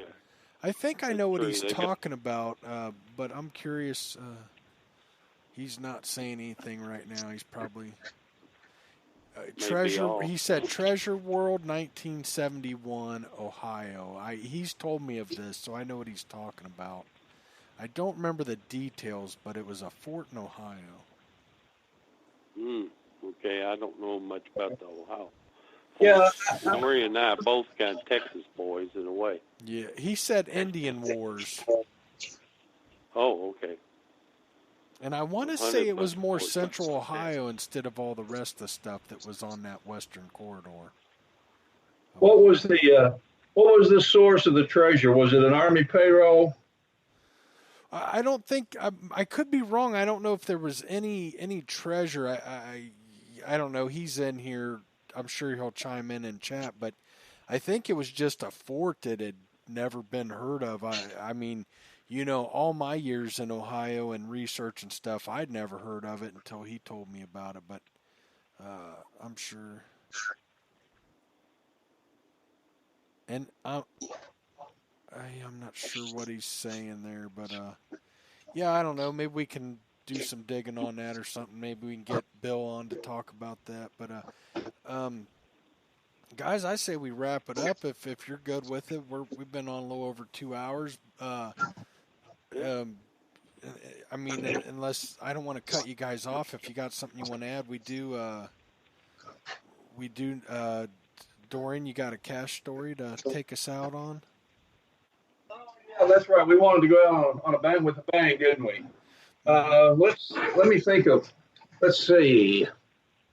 Where would you say the majority of your listeners are, Mike? Are they in Ohio? Or are they scattered from all over the country? Oh, probably all over the country. Okay. The one I'd be interested in is the one that's a mile from my house. Ooh. There you go. Is there one that's supposed to be a mile from your house? No. I'm just saying that if there is one, he knows that I want to pick his brain. Well, here's the thing, Mike. If there is one a mile from his house, he will find it. Yeah, right. So we don't want to give that one to everybody, do we? Right. No. All right. There is another treasure, and it's related to an Army payroll. Now, let me say this for you newer folks. When you start hearing about Army payrolls in gold from anywhere from the colonial period up to the Civil War, you should, your antenna and your red flag should start waving, because soldiers it was extremely rare. Maybe an officer, higher ranking officer occasionally might be paid in a gold coin or something, but there were no gold coin payrolls just to pay common soldiers. They were paid so little that usually their pay was in silver coins, but it would be like half dimes and dimes. We do know that there were, in some of the Confederate camps in West Texas, there have been $1 gold pieces found. And it's not that you wouldn't ever find a gold piece, because sometimes they carried lucky gold pieces into the war from home. But the payroll thing, it just doesn't pan out. And stay away from the stories where somebody stuffed a cannon full of gold, a barrel full of gold, and sealed it up and threw it in the river or the creek. Those aren't worth your time. Just, it might occupy your time, but it's just going to be wasted time and money. The odds against you ever coming up with anything substantial is close to the story you got. Stories are like the game of telephone. They morph over the years. We ran an experiment one time. 10 of us sat around in a circle, and somebody wrote out a sentence, and the sentence was, the cool breeze blew across the crystal clear lake. And then the person whispered the same phrase into the ear of the next person, and then that person turned to the next person. And when they got to the 10th person in the circle, what that person was asked to repeat what they heard, and what they said was, the black snake crossed the road. That's how much it had morphed by the time it went through 10 people. Well, treasure stories are the same way. And the professional treasure hunter has to be a professional treasure detective. He has to be able to sort through and separate legitimate clues from exaggerations. You know, treasures get exaggerated. You know, a $5,000 robbery becomes a $50,000 robbery, and so on. Those are common. You're going to encounter those frequently if you hunt treasure. So maybe more than one specific. Well, I will give this one specific. There was a Army payroll on its way to troops in the Cincinnati area, and they were attacked by Indians, and they fled, and they got across the Ohio River on a raft, a homemade raft. Actually, I'm a little fuzzy on the details. There was a sergeant and one private that got the strong box on and built a raft out of driftwood and got across the Ohio somewhere in the area of Fort Thomas, Kentucky. And somewhere on that slope, that big hillside slope that goes down to the river with Fort Thomas, the fort itself right at the top, somewhere in that slope is supposed to be buried this Army payroll. And there is enough clues to indicate that this could be a legitimate story. And there's no record of any payroll ever being found, but that hill is rugged, and I don't even know if you can get permission to be on that property anymore. But boy, it would be a job to hunt that whole hillside effectively, unless you had something to narrow down where these two soldiers buried this payroll. So that came off the top of my head. But like I said, the big problem was it started out as a gold payroll, and it couldn't have been gold. It had to have been silver coins. But that's okay. You know, I don't mind digging a silver coin payroll. You're going to find a lot more of those than you will gold. You want gold. If you want gold payrolls or gold coins, then hunt the stagecoach robbery loot of the stages coming from California, because they routinely carried strong boxes with coins from the San Francisco Mint, and most always they were gold.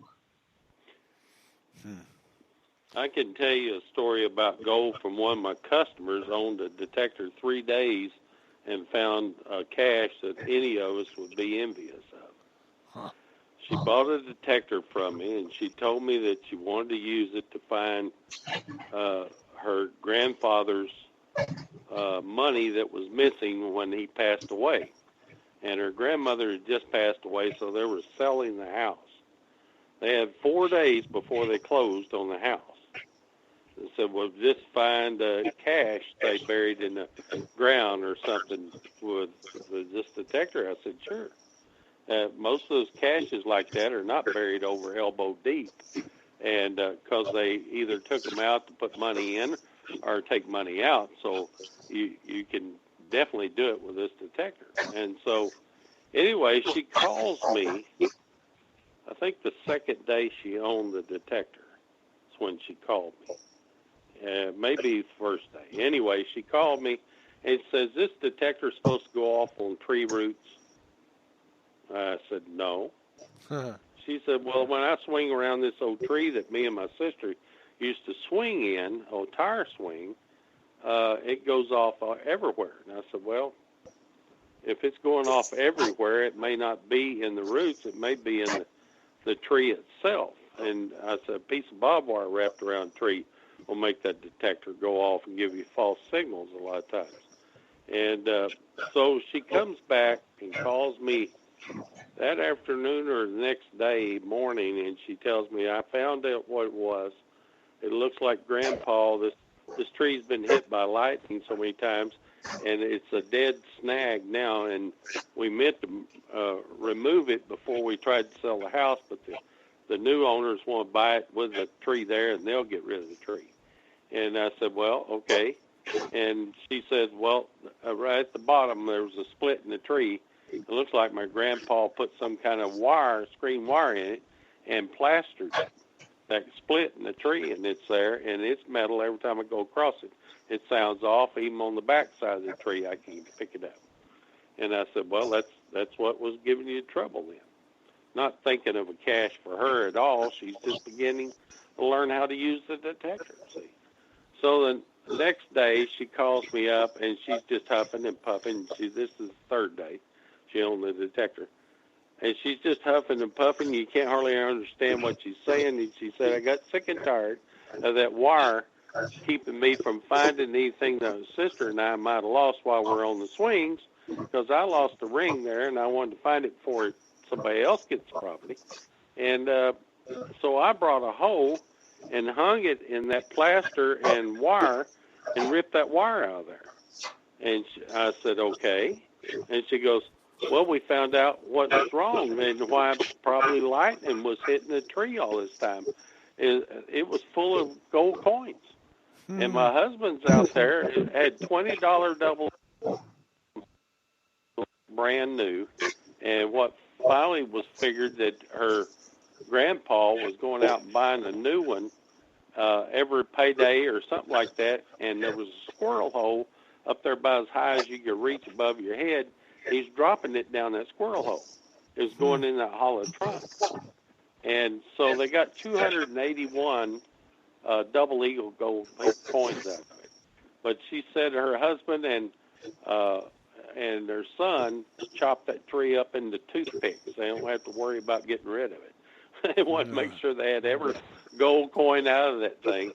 And so they chewed it all the way down to the ground. But it was funny that that they had theirs, and that they wouldn't let me take a picture of it. They invited me over to the house to see it. They were stacking it up on their round dining room table in like a circle and stacked them by dates. And there was some actual key dates in there that he bought $20 double eagles and stuff. And I just brought him a red book over there just to give it to them to look up the dates and get a idea, and showed them how to maybe critique the condition it's in. Red book actually shows you ways of doing that, or paragraph before each type of coin, but if you enhance it a little bit, they start to pick up on it. So I guess they graded it, but when I asked to take a picture of it, her husband said, no way. There's 7 siblings to this, and they're not going to know anything about it. So I was ushered right on back out to my truck when that happened. So, I said I'd love to just take a picture without y'all's face in it. That all these gold coins were taken out of a tree, And he said, no way. They'll look and they'll see that tree gone, and they'll put 2 and 2 together. I said, well, it probably wouldn't come out for 6 months or so before anything was ever written about it. And I don't have to show or write anything about it anyway. And so anyhow, it was the last time I seen them, but that sure was mouth slobbering. I did tell her, I said, it's an oddball number, 281 $20 double eagles. Don't you think you'd come out better if you just donated one to the guy that sold you the right detector to find it? That was probably the reason when I went out the front door in the first place. But anyway, probably. Yeah. That was definitely a no. And so, but that was a happy lady. She was tickled to death.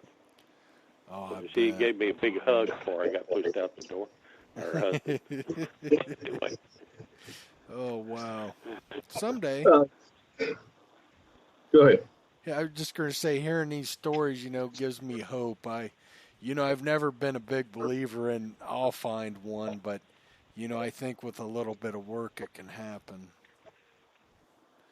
Well, what my story does interpret to is that even a beginner can find a cache. Mm-hmm. I mean, it's not totally out of the realm of possibility, especially if it's your relative and it's supposed to have money that they don't have. Go check it out. Mm-hmm. Yeah, absolutely. Yeah. Most people dig a lot of trash around a home place, and they give up too early. You can't afford to give up. You got to persevere there, be stubborn, and it just you got to keep after it, and usually it'll come out.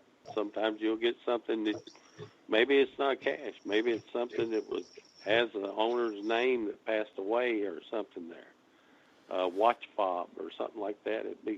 I've even dug gold watches around old house places, and that's some gold, the way you look at it. So. Yeah, absolutely. You guys make me want to go out and do some night hunting here.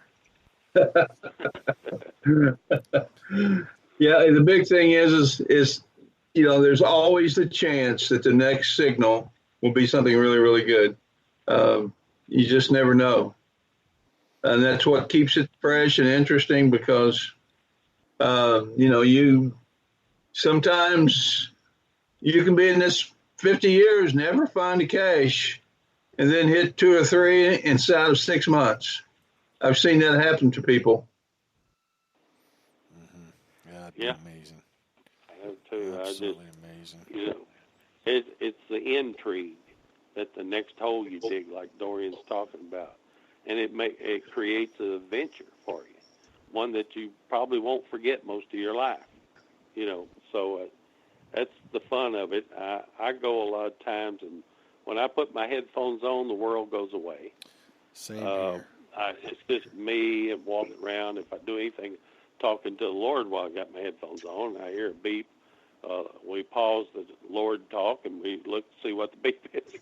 But anyway, we find stuff like that more often than I do if I'm out there trying to force myself to do this hunt and stuff.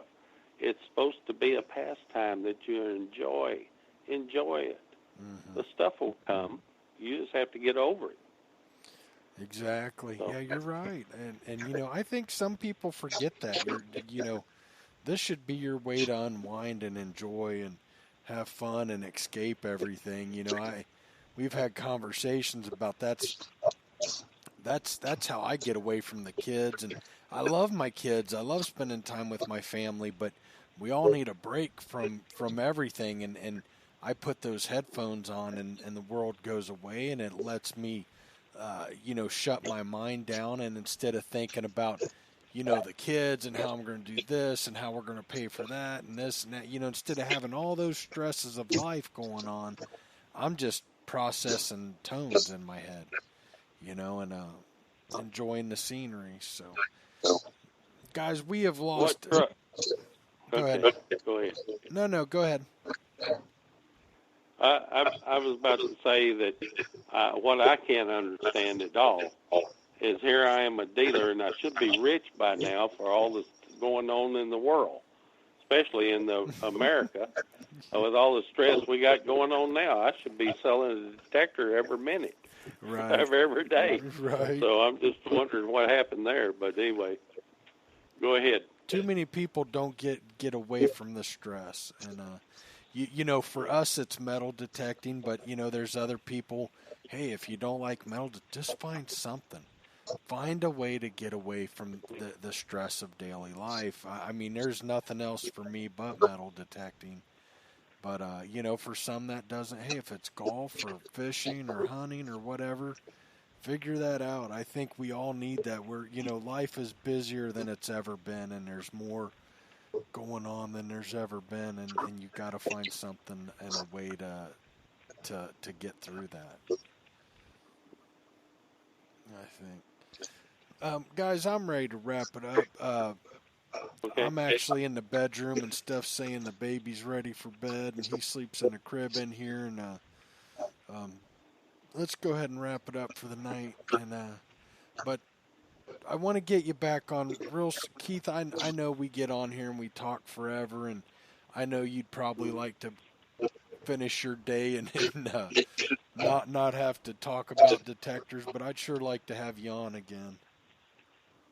I would love to have a day where a lot of people get on there and ask questions and stuff where I might be able to answer it for them. I would love that. Oh, good. Well, good. I can't wait to do that then. I'll talk to you. I'll message you tomorrow or something and see when's good for you. I don't want to put you on the spot, but let's Okay. let's get that going soon. I would absolutely love that. Well, you told them I'm right now answering some of those questions in y'all's new newsletter magazine. I mean, I should have said that. I haven't. If you guys haven't seen it, it's. I don't know. Did you answer some in this last issue? Shoot, I don't know. I answered quite a few for you. I don't know if I haven't been able to figure out how to open the magazine yet to read any of it. So I'm still working on that one. I'll have to show you how to do that. Okay. Go to. I didn't even mention the magazine at the beginning like I usually do. DirtDigestMagazine.com. You can go there. Current issue. I believe. I know for September. Keith answered several questions that I thought were really good questions, and if you have questions, we will do a show. But also, if you have a question, you can send it to. I don't know the email. Just get a hold of me, and I'll get it for you. And you can send a question to Keith, and we'll get him to answer it in the magazine. And this next month, I'd like to say Dorian also is a contributor every month, and we've got some other great contributors too. So check out the magazine. Yeah.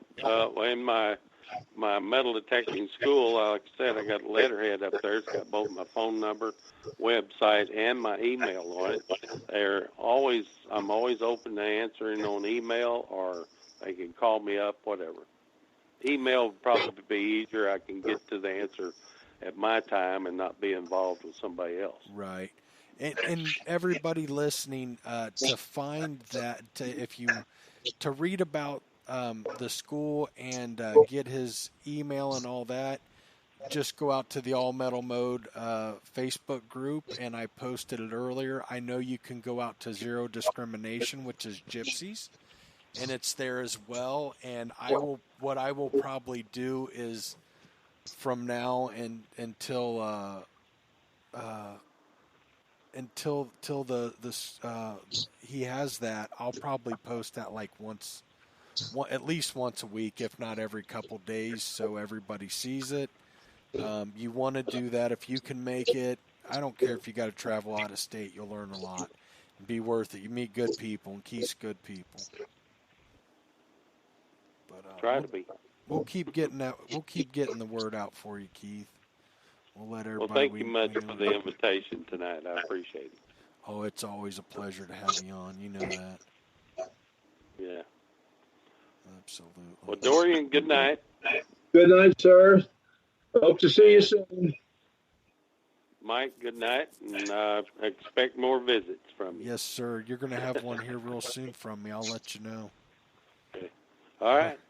Good night, everybody. Good night. Folks. All right, there you had it. Boy, another long one. I like the long ones with these guys, though. I'll tell you, it's a lot of fun. And if you do get a chance, I'm telling you, that school, like I said, we didn't talk a lot of detecting that day. Gypsy and I were so busy looking at all of his finds, and I was looking at detectors. But when we went to lunch, we sit there, and he just started touching a little bit on his class he does. And I'll tell you what, I'm not kidding you, within a couple minutes, and I told Gypsy this later, said, I have to attend one of these. The next one I am going to attend. So I would highly recommend it. $40 for the day. Wow, you can't beat that. And you won't meet a more knowledgeable guy. Good night, everybody, and I hope you enjoyed the show.